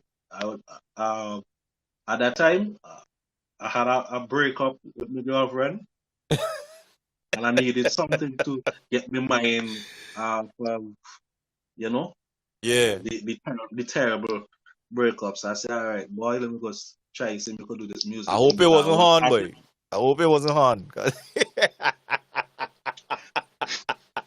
I had to back though, but it is what it is. Gosh. Right? And I didn't use it Mixcraft, boy. So yeah. But I wasn't really producing, I was putting loops together. Okay. And I met Gizmo, Lanzel Jones, Yeah. at my internet cafe. And he said, boy, what you doing there? I like the song what you're doing. And them time they, I didn't know anybody other than me doing music. So he said, wait, me see what you doing. Boom. He said, nah, the way you're doing the wrong, man. You ain't producing, you just putting loops together. I didn't even know what he meant by that, but I just felt nice doing it. Yeah. So, man, that's where that, let me give you a program to work with. Then he brought FL, I think was 8 or 9. I said, what this be? He said, look complicated, brother. I said, nah, man. Once you get the hang of it, you'll get going. So Gizmo was the first man that gave me a good a good crash course on production. He tell me, yo, Wow. when you're building rhythm, you have to understand what you want from a rhythm. Your chorus supposed to be this way, your voice supposed to be this way. So that's the Not man every that teach you arranging. yeah, right. Right. So he told me, you don't need to always put the chorus first. Sometimes you could put the verse first. The difference between that, a song that is required hype, you could put the chorus, or a song that doesn't have any hype at all, you could put the chorus first to give it a head start. Right. A song that tells a story, you need to put the verse first so the person can explain what the chorus is before they get to that part. And that's how I start to practice. And then you would have called me like after I done work and say, man, sit down, we try to build something. You give me an unfinished project and tell me, complete it. Right. So from that, now I start to get hang of the FL studio and bam bam. Fast forward, these two outer places, man, me call them Rohan Bola and Madzar. Man who uses FL, they ain't ready yet. I said, you mad? That's a man who making hits using FL. FL ain't ready yet. That's all they're telling me, you know. You need a Mac. So I said, boy, what you talk about, boy? But bear in mind, I didn't have a computer on my own. What I had was a hard drive, and whoever friend I had, I used to just plug a hard drive and install EFL, and I go to work. Boom. I Okay. done that. Unplug the hard drive. I got about business. Back to JJ. JJ, they give me a small little computer. Very small. This thing so small and tiny, you had to be so to see what's going on the display. And the Wow. screen was hanging on 1 inch, so it was, you know, Bro. that computer stick up on it, brother. That computer used to kick real heat. The battery was not good, so anytime you plug out the charger, that's it. And you had times when I barely rhythm and somebody passed, take out the wire book. Yeah. Screen shut down, rhythm gone, I had to start over from scratch. It just goes to show, before you go any further, it just goes to show. But Aspiring producers, you don't need to I am, start big. Start small. Start somewhere. You know when I realized how talented I was is when the first Ralph Top that came in. Wait, I was going to ask you if it was a Ralph Top you're talking about, you know? No, the one that JJ gave me was a different Okay. laptop. But you actually got to produce on a Ralph Top. Yeah, because Bro. a friend of mine did have one, and he changed to the OS, and he did lend me for a while. Okay. That's all right. Since he changed the OS, why not? I ain't doing nothing. Me ain't going to school, so Ralph Top book.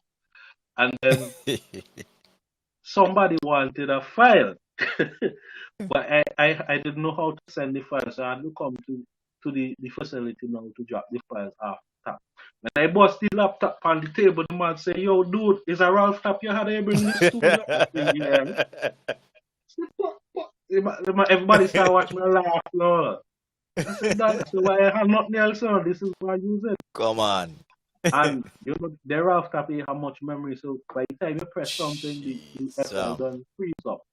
But I did get you. Mazza, go tell you about that. I did get you. So did any of your productions that out made on the Ralph Top? Like, was anything made from the Ralph Top actually? What? Yo. Well, no, stationery was built in 2008, but I assembled it on the Ralph Top after. All right. So that's where your biggest production actually started there. And one of the most difficult. Yeah. Do you know what Ralph Top is? That is one of the first ever laptop that our Prime Minister sponsored to our school. Yeah. There are two, but the first generation, the blue one, grayish one. Yeah. Migo, however. Nah, but for real, that's a very interesting story, man. Like, for people who can't really imagine, you know, producing on one of them devices, I didn't even thought it was possible. Like,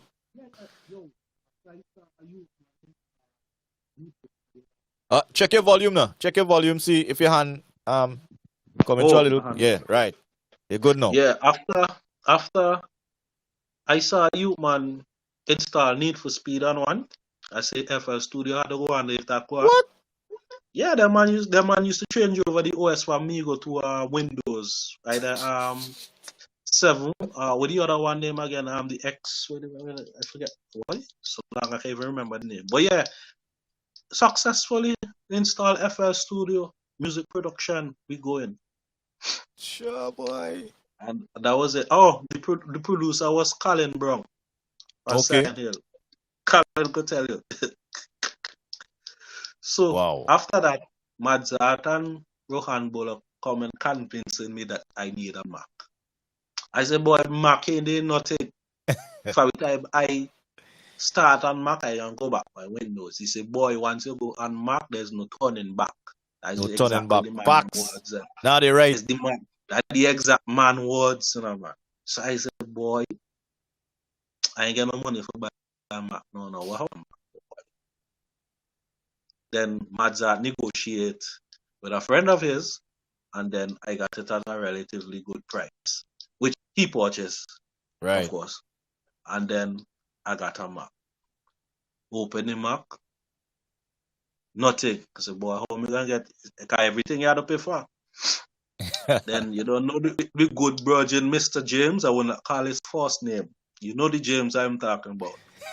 I go by Bro, Mr. James. that is we savior. Listen to me. Yeah, boy, that is more Any than we save, yeah. producer in St. Vincent Grenadines, whether you're young, aspiring, whatever, coming up, that is we PAC James, savior. that we This save, man yeah. that we talking about. Pick up James. yourself, Mr. James. Let me call him, man. Andrew James. Keyboard Drew. Keyboard Jew. Pick up yourself. That the savior of the music industry. Come Any on, problem man. I had, is Andrew I going by. Andrew come tell me, say, yo, where all you want on this? I say, I don't know, no. Where I need, I don't know what I'm doing on there. He say, all right, cool. He asked Mazza, tell him. Spend a day, got back my laptop, I got Ableton, I got Logic, I got GarageBand and everything on there. Nexus, plugins, everything. My knife me up. And then that was it, the start. And that was it. I started producing on a Mac. And the man was right. I never turned back. Never. Well, guess what? One of them using FL now. I go call it. I think I know who using it or not. Right. And trust me, he in love with FL right now. I think I know who. Yeah, he in love with FL Studio. But you know, FL Studio have a mechanism that allows you to build instant drums. yeah. Like 1, 2, 3. Yeah. Listen to me. You know who I saw using FL, and I started to change my mind and wanted to use FL? Wetty Beats, boy. Yeah, but what he was using FL for a very long time. That's what's saying. When I see how he using FL and the kind of rhythm the man billing in FL, I say, but how come everybody else that using FL sounding like a video game, some video game kind of tones to me? Like, no, what happened? That was just my opinion, and I never really used it. No. Let me tell you something, right? What happened with FL? FL has 2 steps of building music. It has the hard way and it has the easy way. Right? The easy way is using the click method. Like click here, click there, and you just let it run. Is a step. Right? What that does, it doesn't give you room for offset or errors. Basically, it's one straight click. So there's no 14, there's no half note. There's only 1 bar. No, there's no quarter note, no 8 note, no 16 note. Just 1 note and half note. So basically, you can't really put no style. So if I ask you to build a zouk, you know, zouk requires like an offset. Yeah. So yeah, what FL was made for originally was hip hop. Hip hop, yeah. Yeah. So basically, hip hop doesn't really have that offset kind of vibe. It's just strictly drive down the road. So all the game stuff you're hearing is what the new generation producers using, which is that method. Wetty don't do that. What Wetty does, Wetty records live instruments. Yeah, or bro. Live stuff, and then he makes his pattern from doing so. Everybody else was using the click method, and most of the guys using the stack. So everything's sounding like, as you say, game. Listen to me, man. I used to do that, but I realized that I went to a couple producers and they asked me. They didn't ask me, sorry. They tell me, is FL Bellaton? And I say, yes. How you know? They said they know. And after a while, I figure out and I realized the same thing too. So okay. Yeah. Anybody build anything for FL? I got some people on the chat on Facebook here. Big up Honorable DJ Slick. Somebody say who better than we was FL5. So that was his experience, yeah. Yeah, that was a big tune. Still a big tune. Still a big tune. Waiting for the money when it comes to you need Grammy for that tune. You need Grammy for that tune. Yeah, check your phone. Check your phone speaker, you know. Make sure you come through clean. Yeah, you gotta move it. You gotta move your hand from the mic.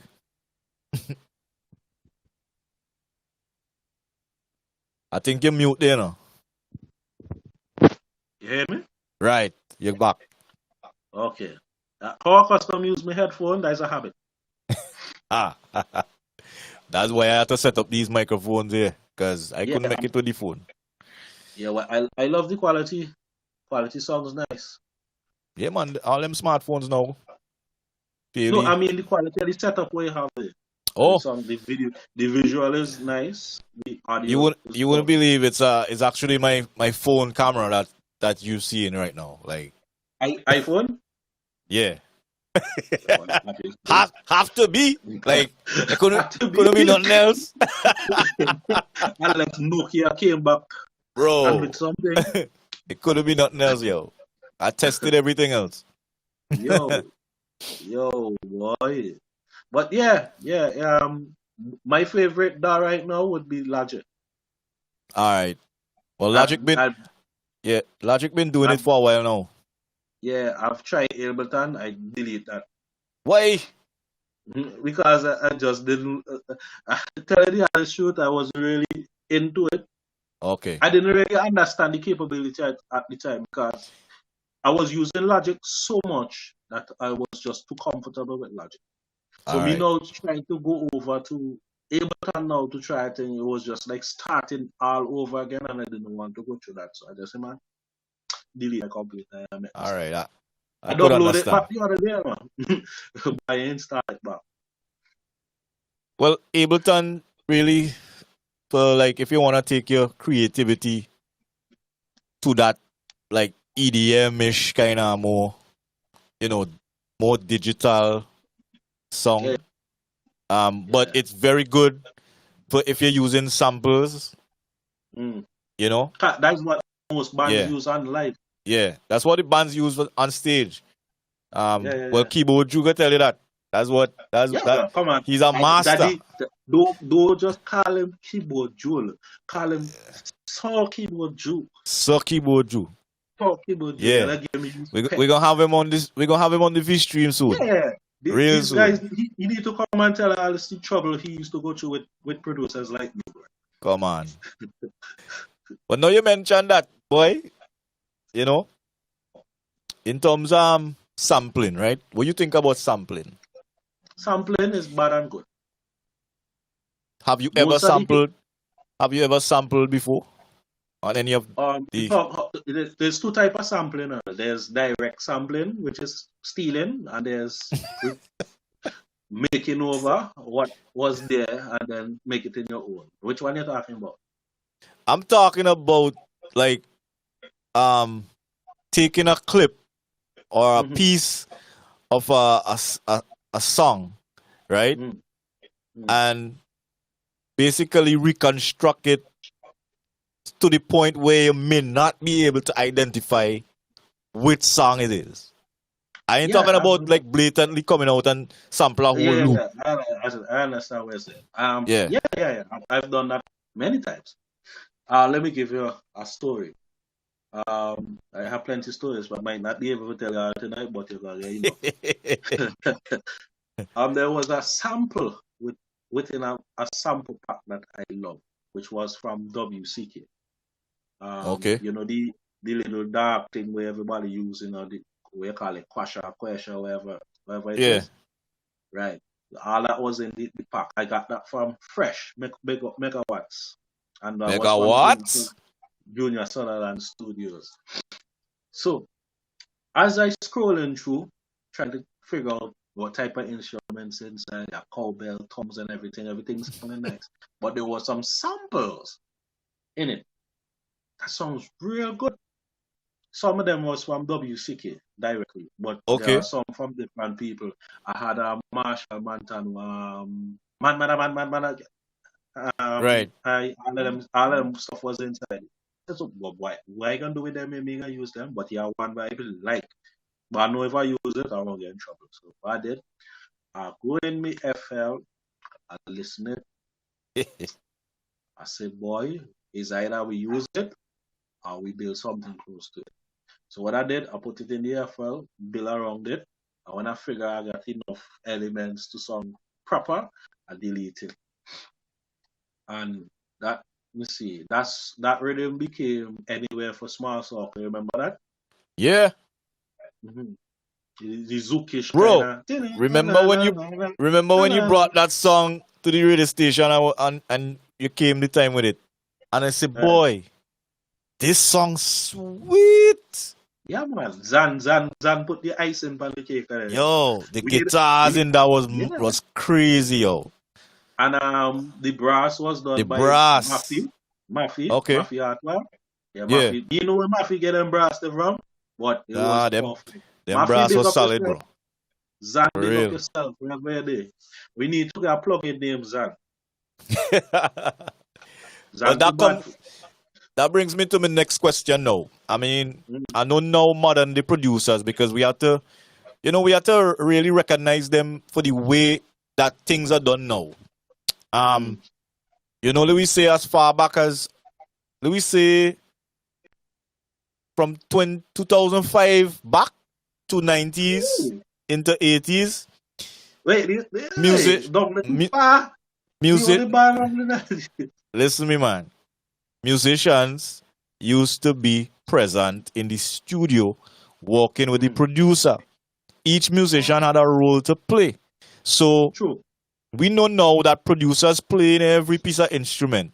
You may get a guitar in the from Zan. Yeah. Or And brass, man. trust me, you see According to- two guitarists. You see Theo Young and Zan. Yeah. Good investment. You can't go wrong, bro.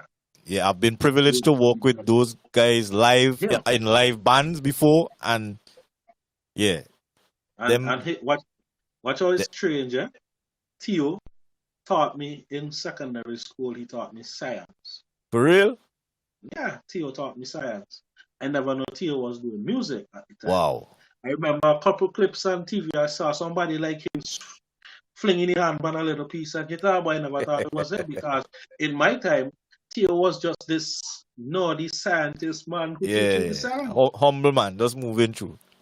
So when I got in the music industry and Theo came to the studio, he said, Oliver, I said, yeah, Theo, what you doing here? He said, what you doing here? And that's how I get to know that Theo doing music. And then we met Zan and so forth and you conversate. So when I said, man, I gonna build couple rhythms and I go, you guys put down some things on it or whatever you charge, I will pay and they will move. Right. And Zan was the first and Theo was the second. And I went, yo, music, them songs sweet. Come on. Sweet, brother. And that's the thing. So between that time and now, where we have producers playing every piece of instrument now, how you feel about that? I mean, you think that modern producers should still work with musicians because of what they hear? They have, I think to me, they have a better hearing in terms of where a structure, in Hold terms on. of different variations in the music now, in the song. They have a better understanding of structuring the different variations now than we basically grew up in an era where it's be a loop. Yeah, the loops, like I said. We just getting a loop. Yeah, And that's we giving you a loop, go down the road and that's it. You know, Here, one of my biggest problem with that now, and I'll give you a couple answers. One time, different from Zan and Theo, we hired a musician, a guitarist, to play in Star Studio. Now, I was the only person they had knowledge musically, okay. different type of music. Everybody else was just, they know certain thing, but they're not in depth with it like that. So the guitarist was playing a bass. I was listening it. I was outside and I said, boy, that bass song for me. So I come in, I asked the guitarist, I said, that is what you play, right? Freestyle. He said, yeah. I said, no, that's not what you play freestyle. I said, you think I don't know music? You cannot take a bass from Beckett and play it there and believe that I won't recognize it. Huntta, Said, how you gonna tell him, I man? tell no, I tell him get out the studio. He said no. I said Dan. He come and Bro. he play a bass from a song and put it in this song. I said no, we didn't want that. We want something that complements the song. You don't, and it was not even going according to. It was half. He just Okay. one of the problems we have with musicians, because it's bad and good. You have to understand the bad and good part. That musicians play music by listening other music. You don't have much musicians right now to try create their own style of music. Okay. So basically, if you tell a musician come and do a thing, they will come and play what they custom play on the live band, which is karaoke. Okay. So that they're accustomed to Right? these cards. So if Yeah. they say So C, it they know so a C card. Yeah. right. So naturally, pattern of playing music is what. Now, it's different from asking a man like who playing in touch. Mhm. Because touch play their own music. They don't play Right. nobody else's music. I mean, they might do it, but naturally, their obligation is to provide music for the band. So if I call one of touch bass players or guitar players, I say, give me a little thing on that. He just gonna give me something where he think could work. Not Beckett, Yeah. not Shallow and Mighty Sparrow and them man music. But this is why I'm very skeptical by bringing certain musicians in the studio to Okay. record. Because I find what they do, because most of the bands, they're just playing other music. So if I'm hiring a musician, it has to be from a band that is playing music from the band. Now, Okay. for me, it have musicians that could swing both ways, like Zan. If I say Zan, give me a little zouk vibes, Zan gonna give me it. I don't have to tell him how to play it. Zan don't know how to play zouk. If I say give me a little campa, he gonna give me it. Right. Right? If I tell one of these guys, they don't know what to do, because all they know is just boom, boom, boom, boom for what they learn. So the man who study music and know how to play music, these are the guys we're supposed to bring in the studio, because you have to know when to give it a retro feel and a modern feel. Not everything is old school, and not everything. Everything is school. chingy-nicky. Yeah. So one of the problems of bringing guitars in the studio is not having style. They don't have style. Let me tell you listen, producers out there, let me tell you a good guitarist to invest in. You see Tyreek Thomas, Newton Boy. That's not the young guy there from he played at Rodney Small show at Steel Expressions. What's the name of that guy? That young guy? It has two now. Boy, he bad. That youth there? That youth they bad. Trust me. It have two. It have Tyreek and Tyrese, yeah. Tyreek and Tyrese.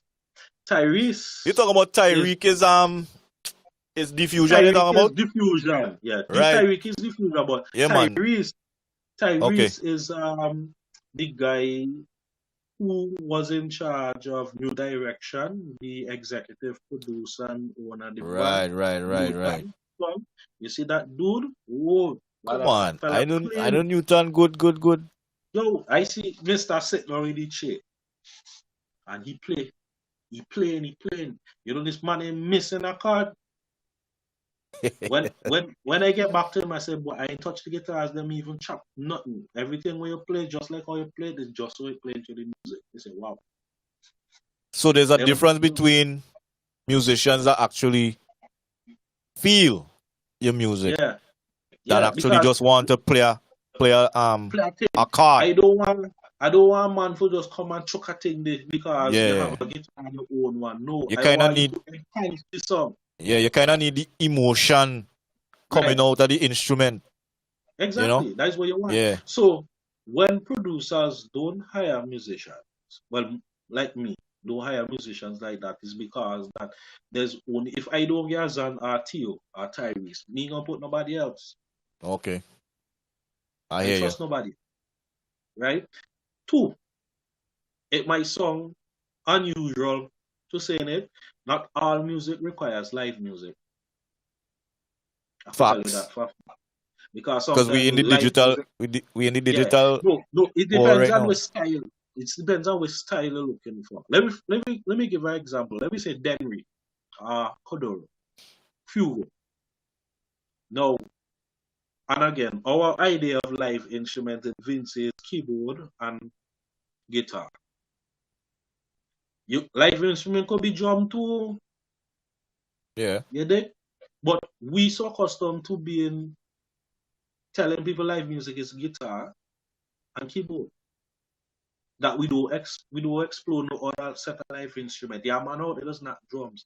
The man who does play pan Christmas time and Independence time and the secret graves and couriers and the people. See nobody taking them up and putting them on in music.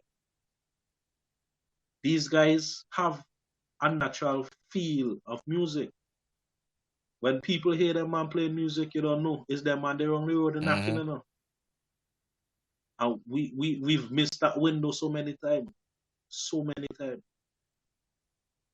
So live instruments need to be explored, not just guitar, it need to be explored. Yeah, man playing violin now. You dig? Yeah. It's a different feel. Well, brass is always there, but I think we need to bring back more brass in music. I was wondering if brass dead. Like when I say dead now, No, like we not even recognizing no. that boy, brass is an instrument. Yeah, but the Like, man them who playing brass need to develop their ways of playing well, that's brass. true. That's true. Because No disrespect just to whoever just play like brass out there. right, but But wait. the man them need to do because I just listen brass being played and it's just be too pitchy, it just be too high, it's have no Yeah, boy. control. I just listen like Roy Cape and them man playing brass and it sounds so smooth and nice. But yet when we do playing brass, it just hot me ears, man. Choppy. Yeah, it hot me ears. I just Nah, want but them to jump on stage or something, it just hot me ears. but just like how it have like a Rodney Small who, give Pan this image now. Like Pan now He have an give the image, swag. He give the right? swag. He give it a Swag. swag. You understand? And we have a Darren Andrews who give violin. Swag. Samuel Toka and the man give violin a swag. Swag. Right? Because if it's a difference, the man let me see playing pan and violin so different. Different. To me, violin was a classical type, English type of instrument that Like in an man orchestra. like me can't associate myself with violin. Pan was just an instrument that I know is a cultural instrument, but I never see the swag beyond the pan. Rodney Small come and give it the image. Yeah, them guys change the game. Made it look cool. Now you like me cook one knuckle of the thing.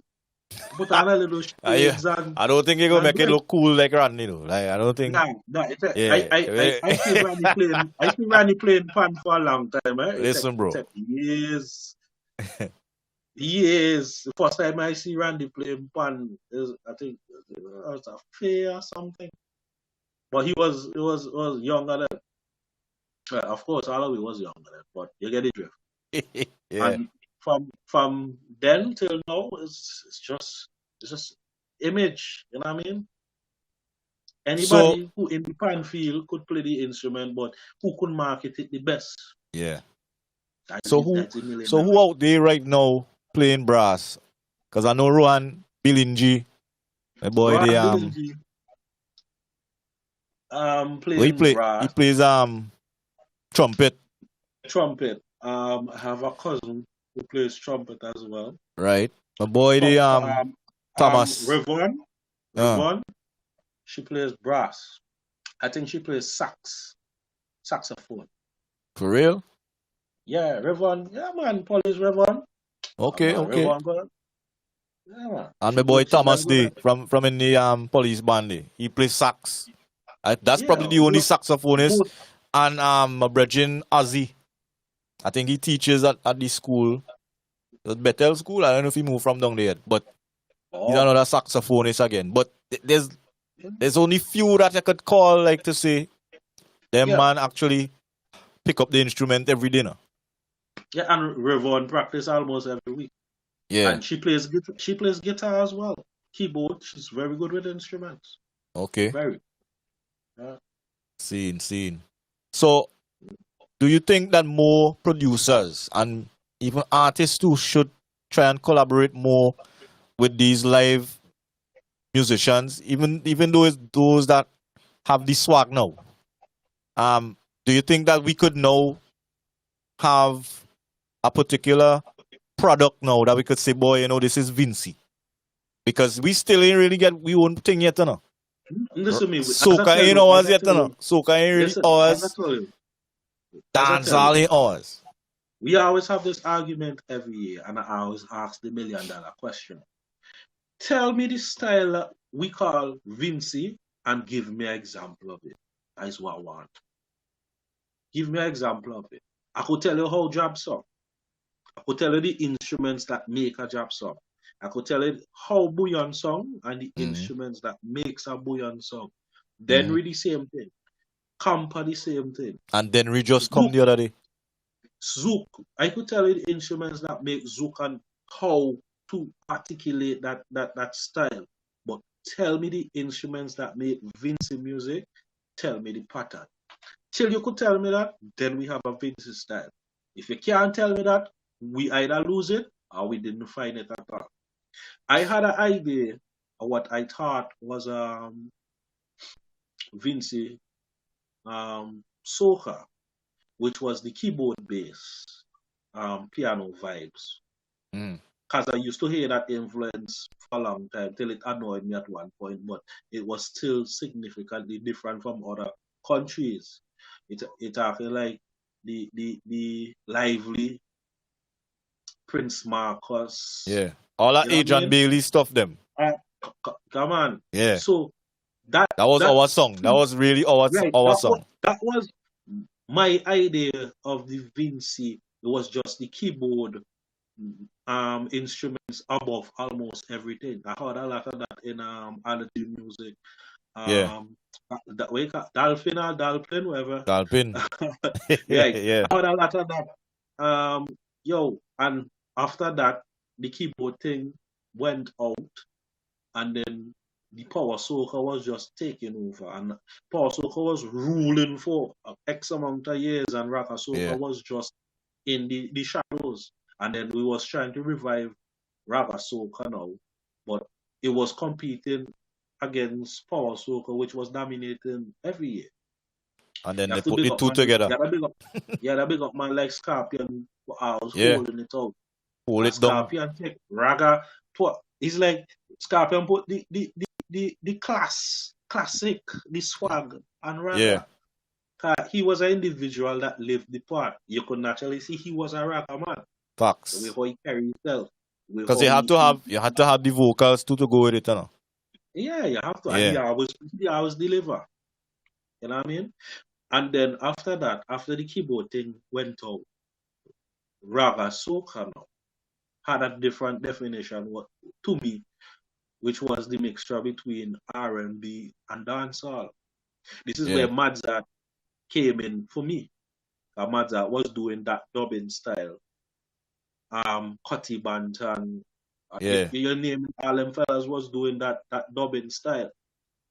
So it was just that. And then after that, it gone out. Then we start to go Afrobeats, start to go bouillon, we start to go jab, we start to go all kind of thing, and still calling it Raga soca. It could never be. Never. And the people them who out there in the cultural, administrative places needs to address this. We need to identify our music. Why they're not gonna address something that they're not actually doing? Like it's the actual musicians that have to identify that. You know? Yeah, well that's true, but if we can't, the creators of the sound, like they have to be the one to identify it with. True. But like I say, nothing wrong with mixing different influence in your music and calling it what you want. The problem is that no, you're telling people not to call the music this because this, but what you want them call the music is not it. That is my problem. So if I build a Afrobeat type soca and I Yeah. say it's Afro soca or Afrobeat fused with soca or groovy soca, you can't tell me no and name it raga soca when raga soca is not identified as yet. So that's a big problem. And it causing confusion because now people wondering what to name this. Is either we name it soca, raga soca, groovy soca, or fusion soca. And then iTunes now looking at what soca is really is. How their definition of soca is all kind of thing. But So then, do you think it comes back to now? Because like in the different genres, right? They would tell you hip hop is not just a song; it's a way of life, right? yeah, way of life.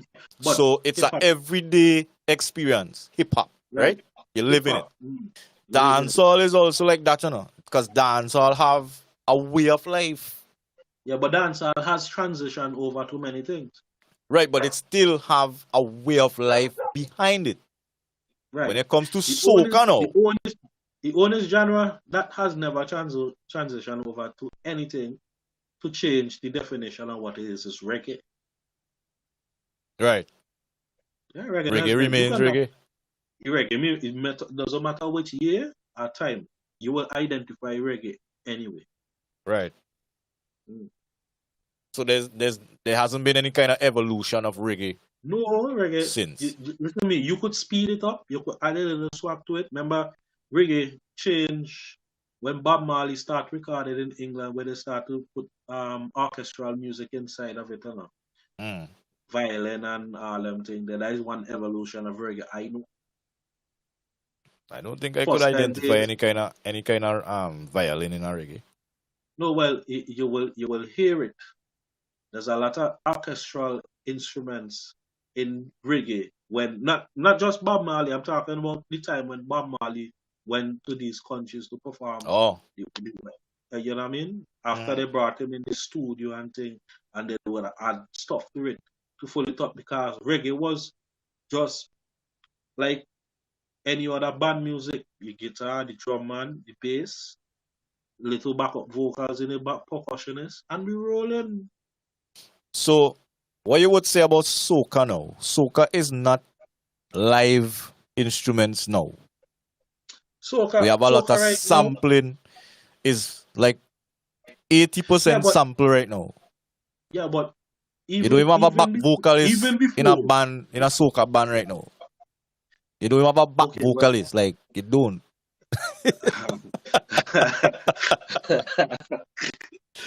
Okay. To tell you the honest truth, right? When you're doing something, you gotta do it with all your might. Not do it just because you're getting paid to do it and you don't care. I could remember there was a time when back vocals used to sound terrible in music, in all music. Like they used to have three ladies A in the three-piece, back, yeah, three-piece harmony. 3 piece and singing the same frequency. So if I say back it up in the back, you can hear it, back it up in the back. It used to sound so horrible. But You're laughing. the engineer probably have a role to play in balancing the vocals properly. No, it's not about balancing. It's about. Well, I know what you mean, When I look at musicians and bands overseas, the backup vocalists just be in a corner by themselves trying to perfect their craft. Like this Right. person using that. I go sing this key, you keep it that way, and we keep it at that mellow. And it doesn't change whether they're on the stage or in the studio. Right. Most of that came from the church, choir and so forth. Yeah. But we don't have a series of backup singers that work crazy like that. But Well, in the Grenada, last time I you have see that, you have Valley and you have this other name. You have three ladies in Grenada. They just have competition on stage to be the best backup vocalists Okay. And they don't, the only sports I know that sing different than is volleying, but yo, these ladies are better than the artists who they're singing for. Wow. And they take the work very seriously and very professional with it. And one of the reasons why we don't have backup vocalists because the backup vocalists sometimes don't take the work and that Oh, they nah, don't but see their role. we do have because I've heard like back vocalists who really blow me away when I hear them Exactly. sing. You see Brian Exactly. Maloney Mm. and what's her name be? Shadina and them. You see, if you ever went to Steel Expressions, right? You know Rodney Small don't play when it comes to his live music. Yeah, he's So a Michael Jackson he in the making. always have them doing live back vocals and they just do a fantastic job. As a But it matter is of what fact, saying. I have never heard back vocals like Sound so that sweet. It's anywhere what saying. else in Vinci. Like Right. facts. So if you have that type of setting every time, then things will be good. Rodney just put his all in his set. To be honest, I've never went to the show. One of these days I'll pick up But the you course missing to out. go. I'm missing out. But every time he has a show, I always have something else I have to go to. And that you Okay. don't know the show that's be around the Christmas time is kinda Right. so and I mean I prioritize to go to the event because I've been going that for years. Right. But Rodney Small is just one of the guys who, do that.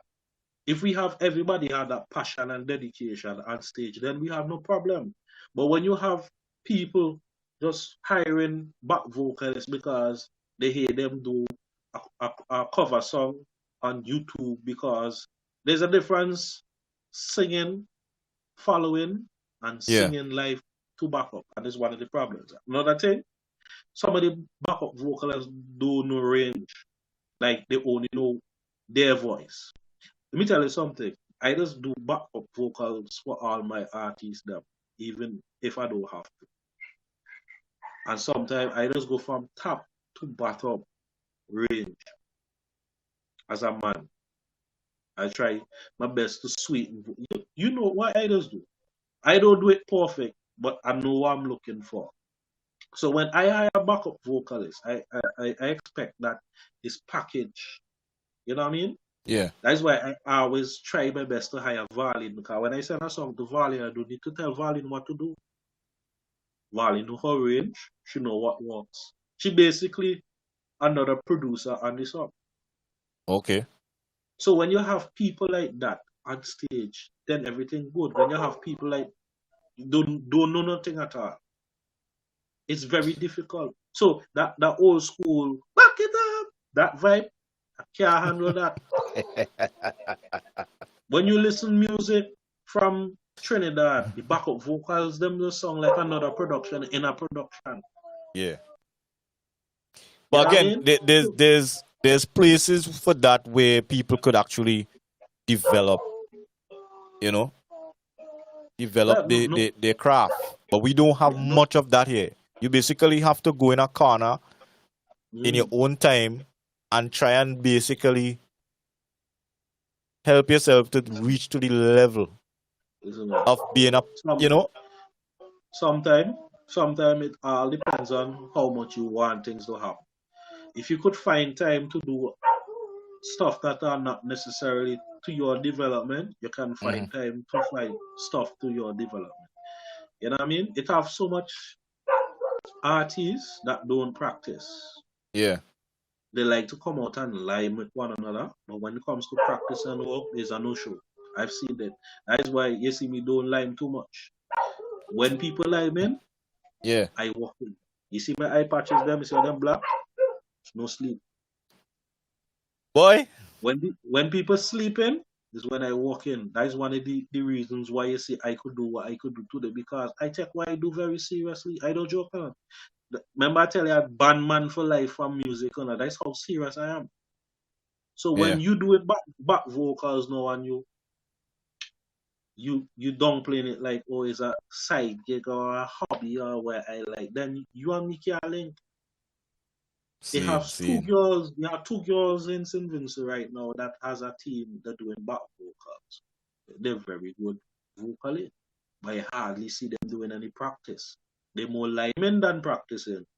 I can't bring them back by studio to do what? Take up pictures for Instagram, say you're doing in studio working. No, that's not what we're here for. We're here to create. And if you're only in for the image part of it and not the hard part of it, then you got to go. Well, I guess some people really don't want to go all in when it comes Yeah. to music. You know, some Listen, people like how many times have you met somebody who could really sing, but they I don't don't want want to to do sing? it. You know, Yeah.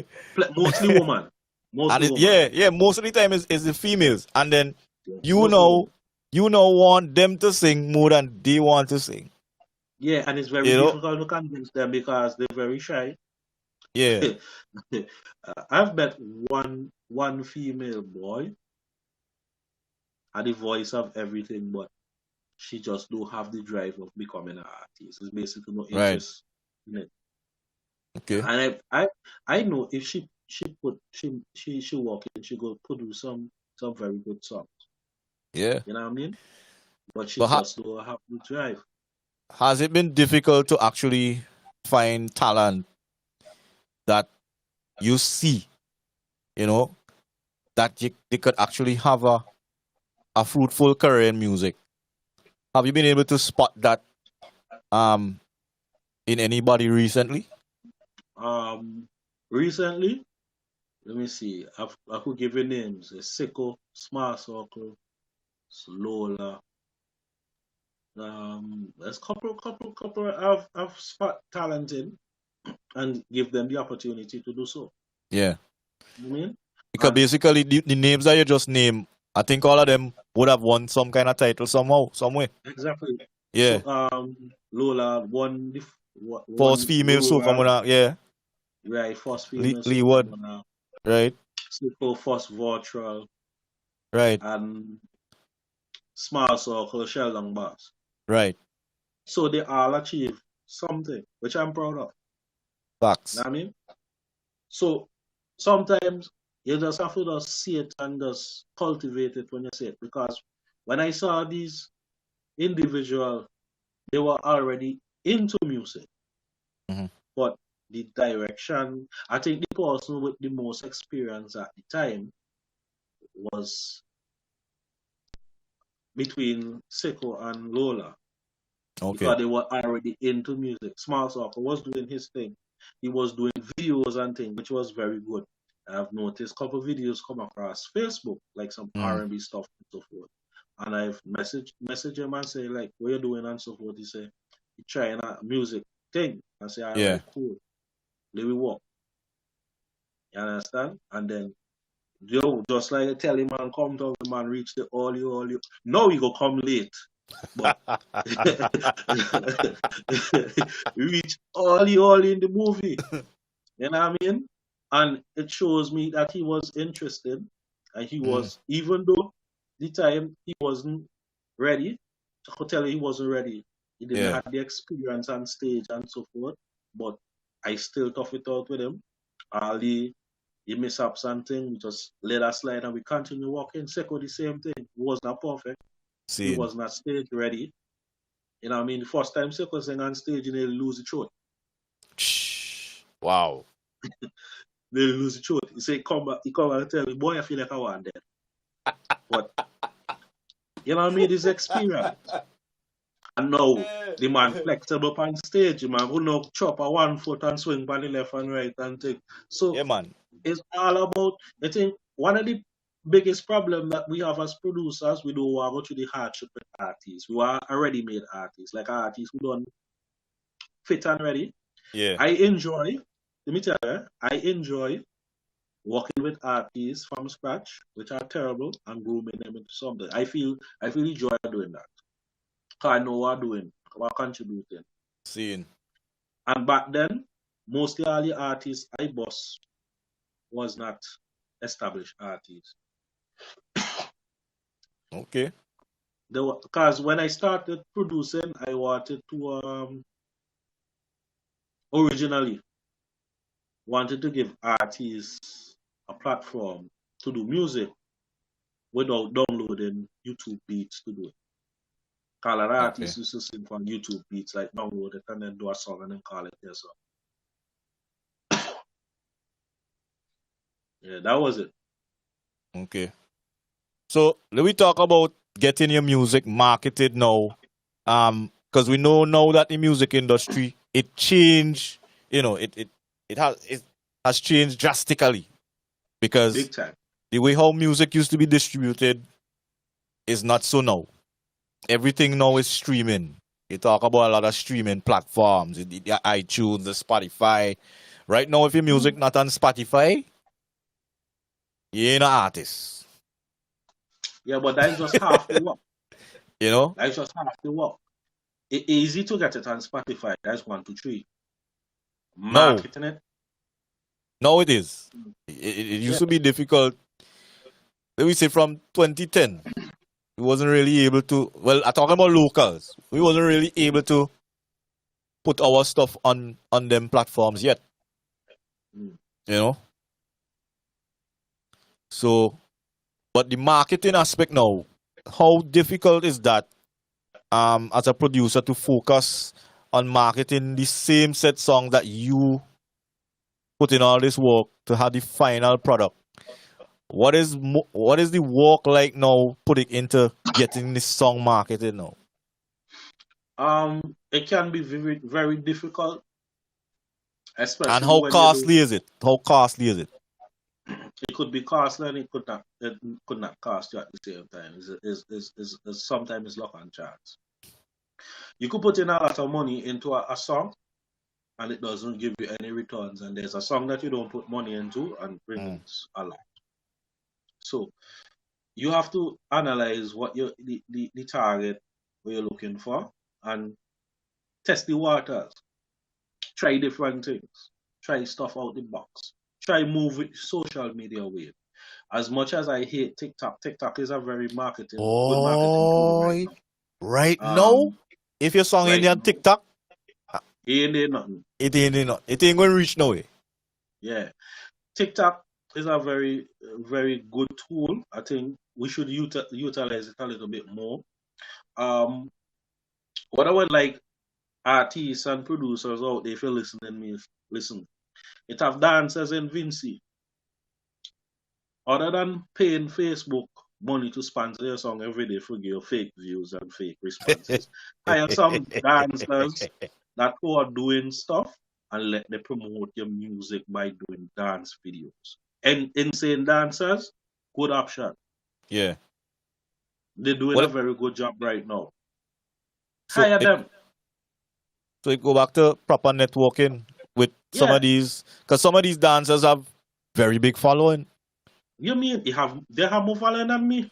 Yeah. So utilize the platform. Utilize it.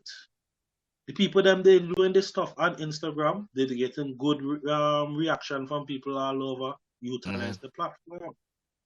Stop giving Facebook all the money. You know, one of the things I noticed the other day, that I'm not a big fan of YouTube. I just upload music on my YouTube channel for record's sake. Pushing it on the other hand is something I don't really do heavy.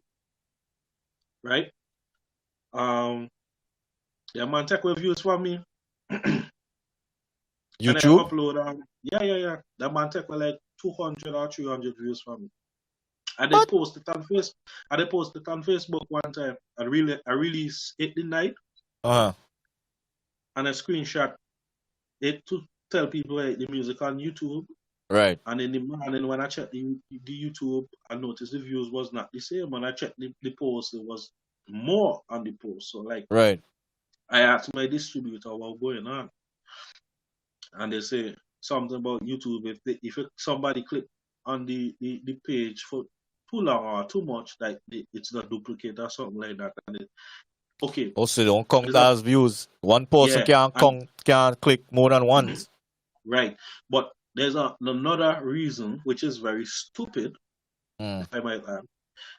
If you're accustomed to getting 20 views for the first hour, that is your normal, ratio and statistics. Right. Let's say you put up another song and you get 200 views in that same hour. So now you're accustomed to get 20, now you get 200. What YouTube does, it goes back to your statistic history, tally your views them, and adjust it to make it look normal. Did that make any sense? That don't make sense to me. But yet, YouTubers are selling you views. So if you want 5,000 views within 1 hour, they have a package that you could pay. I get that 5,000 views and subscribers. Why are you selling me views when you have the power to take it away? Use Jesus Christ. Wow. So then you really never know. You never really know in terms of like legit. Yeah. Yo, if you notice on Instagram when you use certain hashtags, there's always somebody popping up, commenting on your content that has nothing to do with your content. If you put up a picture, bro, nice song. Let's work. Yeah. Those are automatic answers for fake accounts. What they call bots, the bots. Right. And these are social media tactics to make you think that this is legitimate. Now you are going to buy views from a lot of fake accounts. Don't make sense. So when I saw that happen, and it's not the first time I saw it, I saw it with another song that I uploaded for a lady in New York named Anika Berry. Good artist, nice artist, must check her out. And she got the same problem. Alkaline did have that problem at one time. So I know what them fellas doing, and to me it's not nice because people out there spending money trying to make the thing look presentable, and here you go playing social god. But you know what? I'd rather have my 20 organic followers and comments than to have people who have no interest whatsoever in what I doing. Give me my 10 likes, my 10 organic likes. At least I know them 10 people looking forward to my next post. There's two instances I uploaded a song for song. Lava Man at one time did send me a song. It was on a reading for Hypeline Productions. Just to give you a brief, and my Hypeline have a production coming up soon, which happened on Valentine's Day. Collaboration product. It's called The Guide Rhythm. So look out for that on Valentine's Day. We hear that. Right? And I could give you another story after. Lava Man sent me this song. He said, bro, upload this song for me. Midnight. So, midnight, why midnight? He said, man, don't ask me the question, I just upload it. All right, cool. He sent me a screenshot of a post that he made on Facebook. Was not the official art. It was the wall post. I thought it was the official art because it was so simple. It had a dragon and it had and it marked in it. It was a kind of British accent kind of song. Okay. So I upload this now. My YouTube subscribers were like 50, 59 or 57. Yo, the next morning when I go there, I reach 1,023 subscribers. Because I laugh, man, you know. Jesus. Man.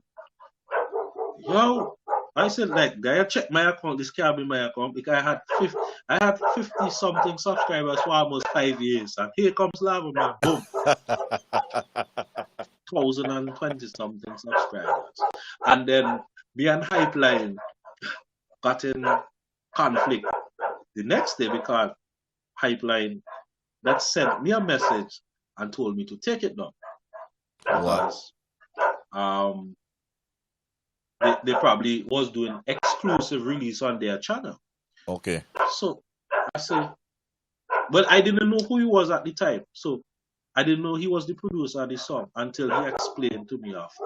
So and he was back and forth. He's crazy how he tell me, so you see amount of views I get for this song, he tell me take it down. Yeah. And he explained to me. So I messaged Lava. I said, Lava, well, X, Y, and Z. So I explained to Hypeline, well, I got it from an artist, and the artist told me to upload the song. So I don't understand what is this now. So I would say, man, he go start it up. Boom. It was nothing came out of it. Then me and Hypeline start to talk and we network, and then that's how we come along with the collaboration. Out of Okay, an then. argument. Yeah, man. So And it was, you know what I mean? YouTube, that's how YouTube react. If you have organic followers, yeah. you're going to get organic response. And Lava Man have organic followers. Wherever Lava Man go, they will follow him like Jesus. Because that's what Lava Man is. He's an icon. Yeah. Anything that iconic, YouTube cannot algorithm it. They can't do anything to it. They basically look at 6ix9ine. They try so much to suppress his account, and yet he still got trained like.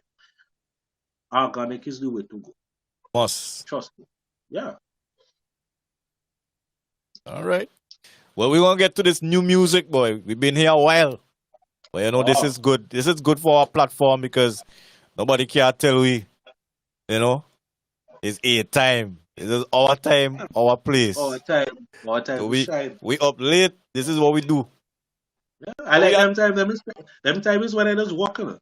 But that's what I'm saying. All them time we in the studio cooking up things. Them time is walk. So tell me about this. Which one? This rhythm that we dropped that you dropped today. I heard it on the radio numerous times for the day. So that's good. That's a good look already. Yeah. First time they used to stick for me now. They different. The big up radio station, I'm still on. You have to grow. Eh? I understand it's a part of the growth and the brand, and yeah, I understand that. So yeah, man, definitely. I remember when Circle used to be messaging down Extreme on the WhatsApp 24/7. Play this song, play this song, play this song. So I know what it is. Smart Yeah, Circle, man. don't feel bad, eh? Wherever it is. For real. But So coconut tree rhythm. This is a project that you started how long ago? Coconut Tree Rhythm was supposed to drop last year. Okay. But I only had one artist on it at the time. And then that artist didn't come through after, so I had to get a new cast. Wow. So yeah. So the idea about this rhythm, I don't know why I name it Coconut Tree. It's just the rhythm. Okay, you know you have rhythm to start to you. Yeah, man. Just tell you a story. So I said, boy, songs like some kind of coconut tree thing, boy. Let me just name. That's why I just name rhythm. You have to talk to me. You have to fight. So, bam, they made the coconut tree rhythm. Who are going to put on the rhythm? I don't know. So, I forgot to mention this. I created a system on WhatsApp called the Rhythm Train. Okay. This system, what this system is that you collect a group of artists and people who would do music, and you blast them rhythms regular on a week or monthly basis, updating them that the different type of rhythm that you're looking to put out. You put all the terms and conditions in the description and make sure they get it. And I blast in rhythm from every month. So after doing that, I will tell you is you gotta use up here. You gotta find ways of getting the stuff out because not much people would know this, eh? I quit my 9 to 5 to do music, so I can't be playing around. Yeah. Facts. I can't be playing around. I had to evolve myself in order to survive. So that was one of the methods. So the rhythm train, boom, I had like 3 sets. 3 sets would come up to about 700 contacts. Let me say 7. Because one set of broadcasts, I think, is 255. Okay. So yeah, around that. So imagine that around 700 artists in one broadcast list, one after A whole the other. pool you have there, boy. Well, as well, 255 in one set, so I had to do 3 sets. Right. And blasting rhythms, boom, everybody listening, everybody, yeah, I'm winding up fine. Next minute, I got back a demo from Baba Shanta. Baba Shanta is a guy from Trinidad who's living in United States presently.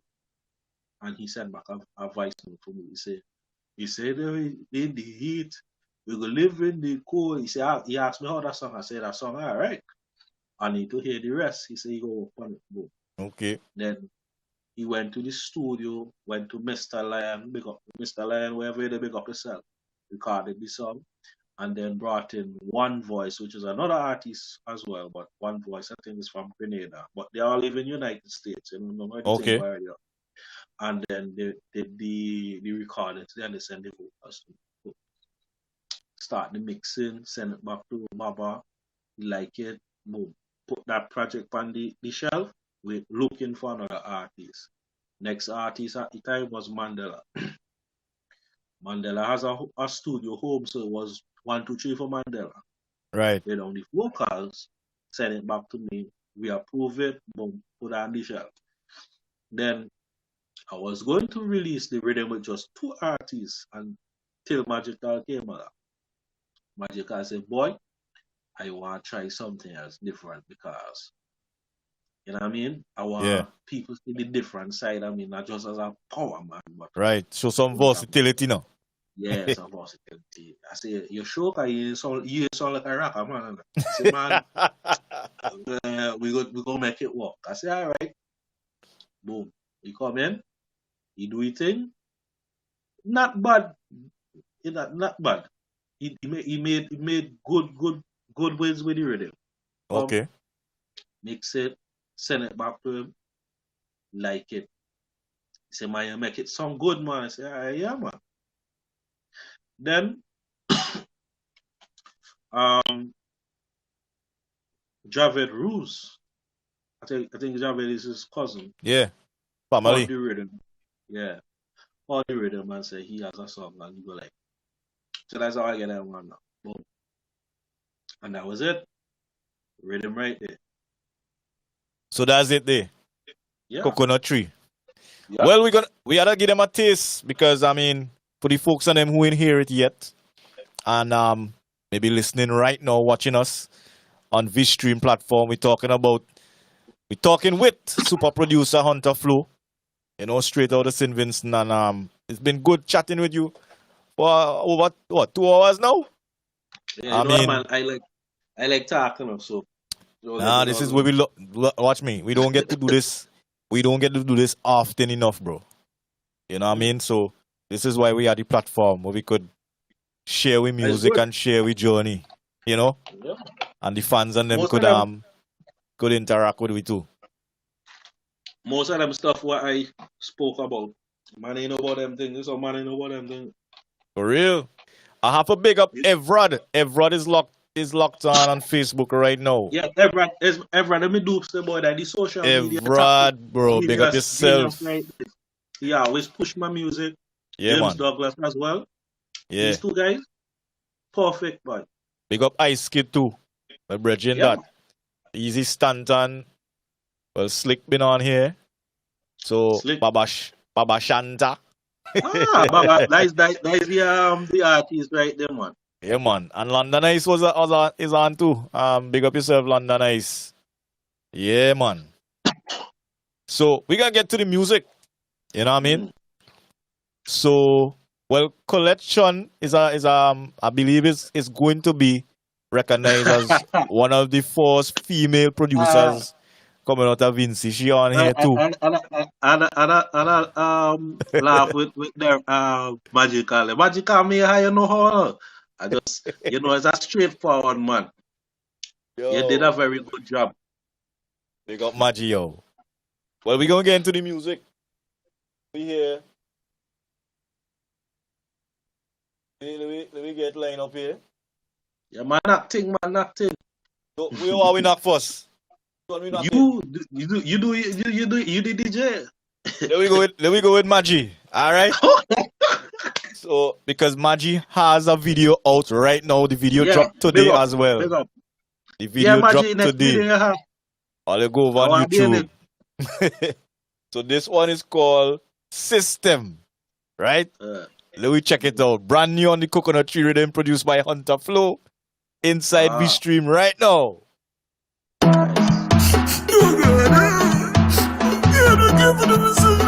Yeah, Prove it. Them girl are wicked, the wicked, the wicked.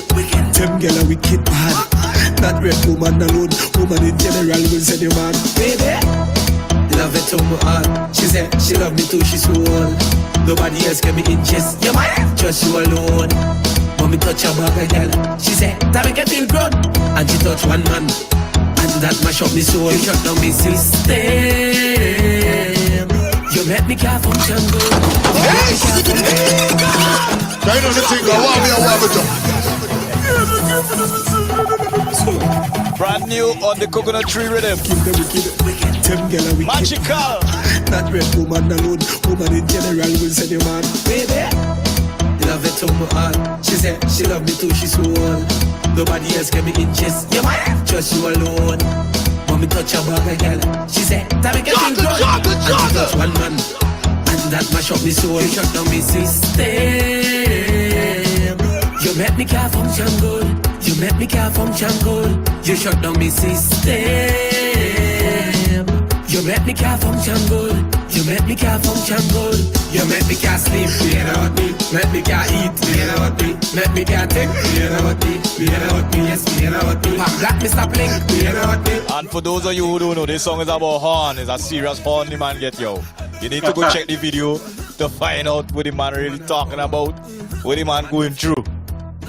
You know, when you see how quick the man come and take the man woman jet. Yeah, just like that one. Just how Vince man roll. Stick with that boy, girl. Serious. Do me that, baby. Hey girl, make it do me that. You know you're sending me crazy. Hey girl, make it do me that. I plan to give you a baby. Hey girl, make it do. All right, we have Johnny Boy coming up next. You shut down me system. Straight up. Prove it. You make me get function good. You make me get function good. You shut down me system. Straight up. Prove it. You make me get function good. Question. Hey girl, where you come from? How you wanna know where you come from? The way you walk up your waist and then wash up the place. We like conversation. One already. Hey, she from the Caribbean. She asked me what's my name. I tell she call me Johnny Boy. She asked me what we gon' do if we lose each other in this party. She said, Johnny, what we gon' do if we lose each other in this place? Boy, you look for me, you go find me. Then she shouting, Johnny, Johnny, where are you? Girl, I in the back and I'm Johnny, Johnny. Straight up. Prove it. Johnny, where are you? Question. Hey girl, where you come from? How you wanna know where you come from? The way you walk up your waist and then wash up the place. Real life conversation. I'm with this girl. Hey, she from the Caribbean. She asked me what's my name. I tell she call me Johnny Boy. She asked me what we gon' do if we lose each other in this So spot. Johnny Boy is the name of the song. The artist is JR. Right? Javid Rose. Javid Rose. So that's the family cousin of Magical. Magical. Yeah, man. So, This yeah, song man. reminds me of a Michael Jackson type of feel. Yeah, bro. The man voice sounds really smooth, bro. Yeah, Michael Yeah, the Jackson. voice. Michael Jackson right now. There's a first time Javid Rose. What's if I me? Panjane, why not Johnny? Panjane, roll a Johnny. My God, if it's your she wine and bubble and go down low, then she wine and Going on Grenada next, you know. wine and bubble and go down low, boy. Mandela Links next on the rhythm. Girl, hey, she studying medicine.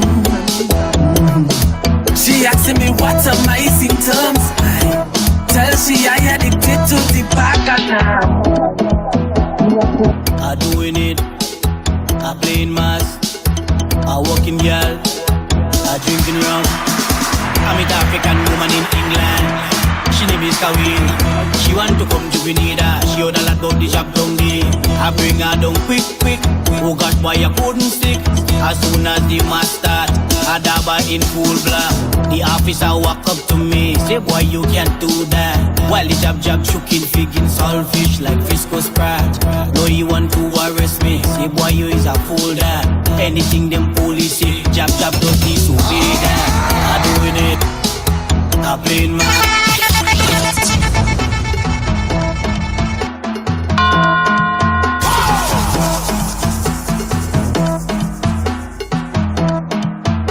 You had to play the radio edit version. I doing it. I playing mad. I walking girl. I drinking rum. I meet African woman in England. She name is Kawi. She want to come to Grenada. She on a lot about the job down there. I bring her down quick. Oh God, why you couldn't stick? As soon as the match start, I dabba in full block. The officer walk up to me, say boy you can't do that. While the jab choking figging saltfish like Frisco Sprat. No he want to arrest me, say boy you is a fool that. Anything them police say, jab does disobey that. I doing it, I playing mad. I walking here, I drinking rum. I doing it, I playing mad. I walking here, I drinking rum. Power, I doing it.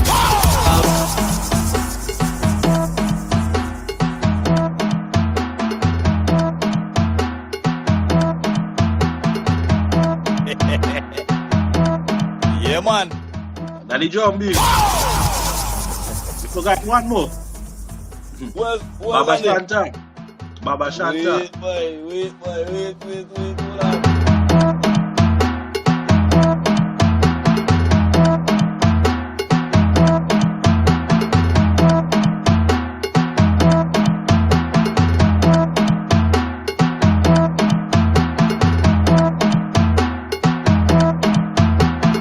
I doing it, I playing mass, I walking girl, I drinking rum. I meet African woman in England. She name is Kawi. She want to come to Grenada. She on a lot about the job down there. I bring her down quick. Oh gosh, boy, I couldn't stick. As soon as the match start, I dabba in full block. The officer walk up to me, say boy you can't do that. While the jab choking figging saltfish like Frisco Sprat. No he want to arrest me, say boy you is a fool that. Anything them police say, jab does disobey that. I doing it, I playing mad. I walking here, I drinking rum. I doing it, I playing mad. I walking here, I drinking rum. Power, I doing it. Power, I playing mad. Power, I walking girl. Power, I drinking rum. No to my surprise, I will see roll up a split. I say girl like you get mad, you don't see the police. Oh she tell me when I done, I could soup the saltfish. And you know we need a job, that is the favorite dish. So baby, I doing it, I playing mad. I walking here, I drinking rum. I doing it, I playing mad. I walking here, I drinking rum. Power, I doing it. Power, I playing mask.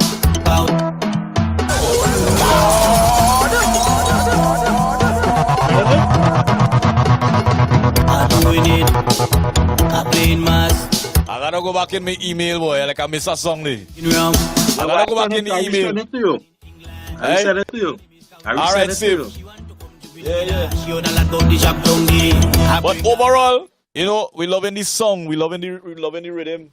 One of the things that I love about it, boy, the bunks, the right BPM, the right. Watch me. You see that BPM there? That's a sweet spot BPM. 140. 140. That's the sugar BPM. A lot of producers afraid to go down in there, but I like it because it had the groove and the power at one time. Let me tell you something. You see that was the original road march tempo, you know? That 140 there. You see anytime you go down in there, that's where all of them road march song and them come from. That Stationary was 142. Yeah. And you know how sweet Stationary was. So, I mean, and still is. As they say, that rhythm display every single day. Every day, somewhere in the world. Somewhere in the world, that rhythm display. You know what I mean? Day. So we celebrating your Huntta. Another success. Thank you. Y'all give me a trophy. Yeah? Trophy. Don't worry, man. We have we're working on some tokens at the end of the year. You know, if all goes well. You know, to celebrate this platform. You know, with everybody who come on and who they to come. You know what I mean? We're gonna make sure. Plenty more to come. Yeah, man, because you know, now is the time. I think the pandemic has shown us, you know, we had to reach with full potential. Mm-hmm. In the hardest times, we had to reach with full potential. Yeah, man, you can't. Yeah, this is not the time to sit down and wallow and be like, it ain't gonna happen for me. Now is the time for it to happen. Yeah. You know what I mean? As if I do that last year, we would not do jam. Exactly. We would not do the Christmas rhythm either. We would have just exactly. Sit down. You know. And another thing too, as producers, we just have. Well, I think we and the DJs and them just have it out. When they want to tell you that song, that rhythm old and that song old, that come out back in this time. Good music, don't ever put a time on good music. Listen to me. You know who does get me vex? Hans. Hans, if you're listening, me I put some fly. Big up the ambassador. Big up the culture Hans, ambassador. Okay, yeah, Mr. Hans. He don't get me vex. He have a tune called Goosebump. Boy. Nice. Sweetest tune. Hans, you don't perform. When last you perform that tune? You know Hans do perform that? When last you perform that tune, Hans? Yo, you ever listen to Goosebumps on a good system? Like good Goosebumps. And you know Goosebumps clean. What do you mean? Goosebumps have a good contrast between the first chorus and first verse to the second chorus and second verse, where the instruments actually come in. Hans, when is the last time you perform Goosebumps by? I feel it's probably the band can perform it the way how he wanted to perform.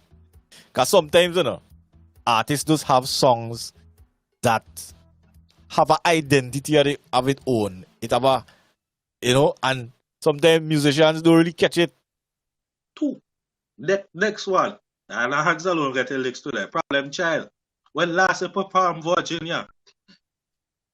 I think I never actually heard Problem Child perform Virginia. Ever. Boy, I don't think he ever performed it. Yo, them is tunes I don't delete from my phone, no.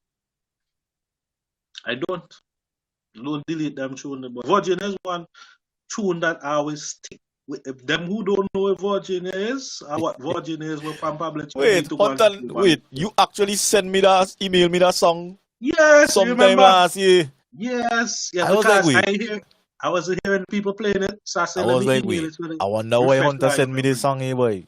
I see I have the song, but I wonder why he sent me that song. Because I wasn't hearing it being played, so I sent it out to all my contacts. You play the tune. Nah, I believe we just play it a lot on Throwback Thursday. Well, yeah, I want to hit regular. Yeah, it's one of them songs they play in a Throwback segment. Yo, you know, it's a tune I was looking for, and Fugitive played one time when I was in Myro, and he played it the right time. Asiatic, the artist from Belize, 6 to 9. Yo, them tune there, big tune. Nah, for real. Yeah. Well, Huntta, Hans need to do better. Perform Goosebumps, please. Perform Goosebumps live. Yeah, one time, if it is one time. You might have you said him man go rehearse that song. Because it's a good way. He's supposed to know it to the back of the head now. It's a good way he ain't sing that, boy. If I ain't think I ever see Hans sing that. Boy, we need to perform with old songs them.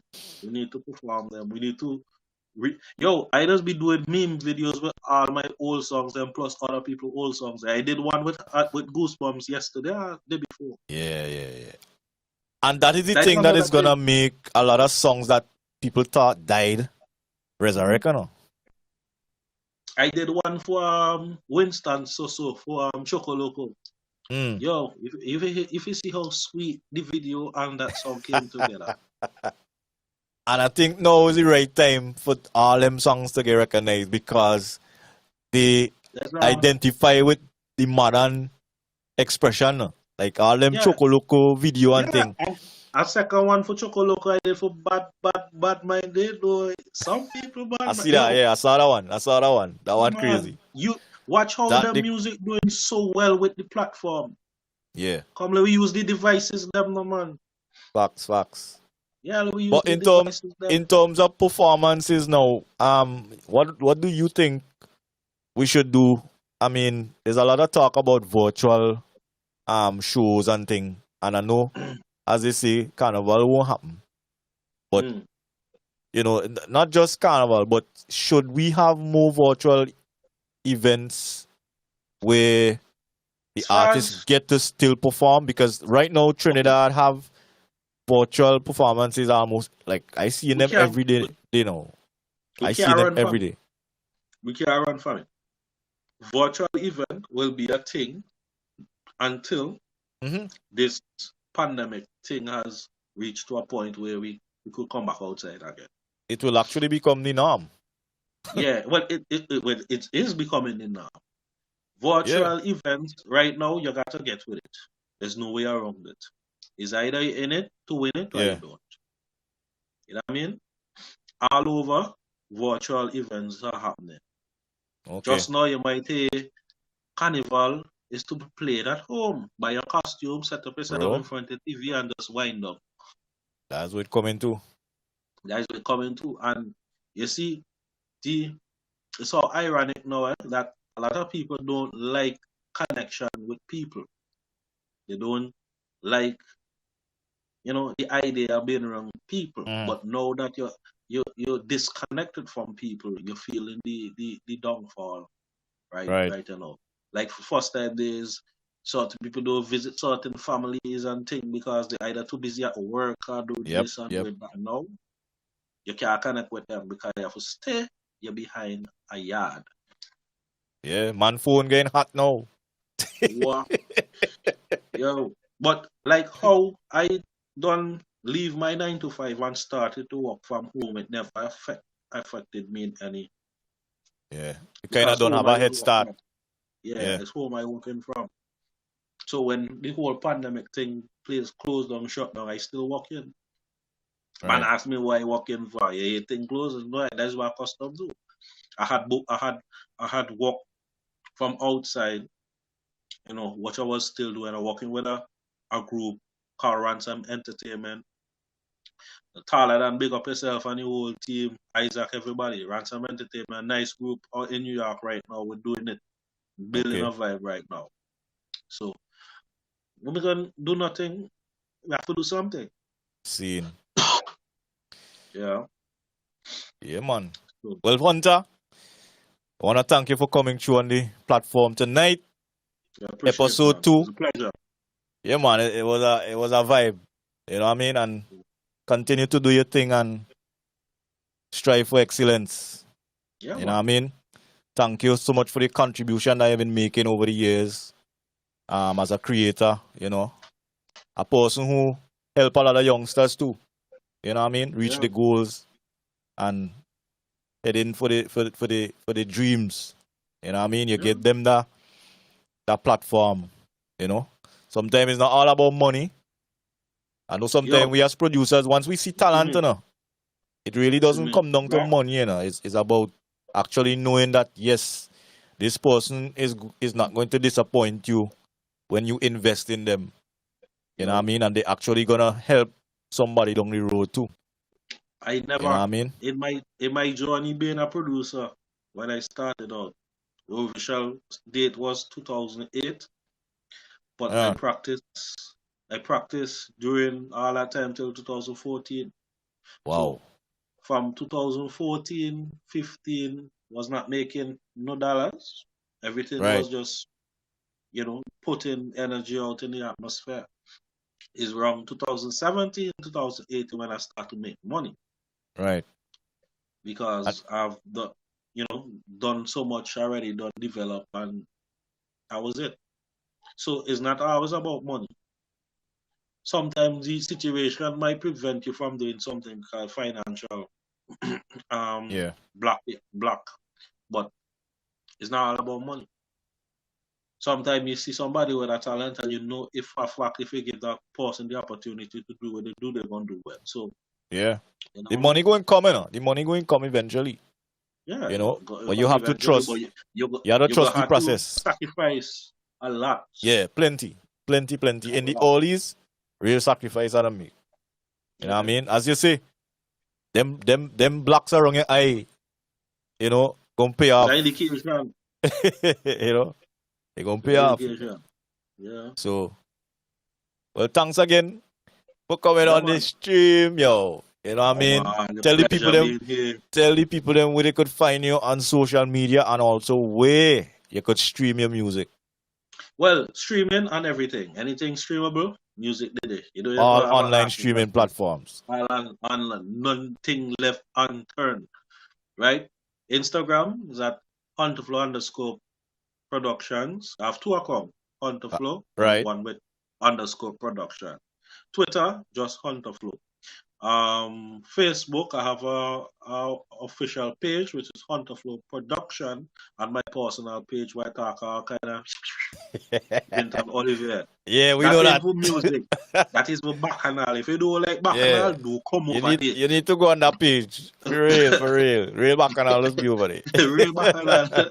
We have a bacchanal community and we just keep the culture alive. So if you don't like bacchanal, do come over there. Stay on the Hunterflow page, that is music. For real. Because I like to separate my personal self from my music personality. All right, boss.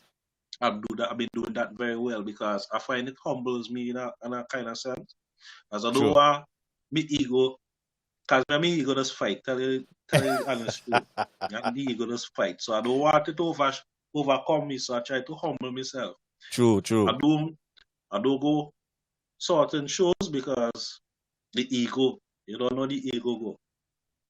I hear You you. know what I mean? Yeah. Well, keep being real, my brother. And Yeah, we man. must link up again sometime soon. We stay safe one time. All right, man. Respect. Stay safe. Mm. Yeah. Ladies and gentlemen, that's it. Talking with super producer Hunter Flow of Hunter Flow Productions. Tonight you heard him releasing one of his latest projects, the Coconut Tree Rhythm. Go and you can stream it all streaming platforms and also on YouTube. All right, so go check it out and support the brother. All right, and you could also support us here. Don't forget, artists, send us your music. All right, I'm gonna put up the information again on the screen. All right, so you could submit your music to vstreamplatform@gmail.com. All right, also go and follow us on Instagram, on IG. All right, but now you're gonna have to subscribe to my YouTube channel. All right, Galaxii Byfarr. All right, to view these episodes of Vstream. All right, until we link up again, next episode gonna be another Friday. All right, we're gonna have another special guest, of course, one of our very own creators, straight out of St. Vincent and Grenadines. We're gonna have another one for you next Friday. All right, thank everybody for coming on tonight. Y'all be safe.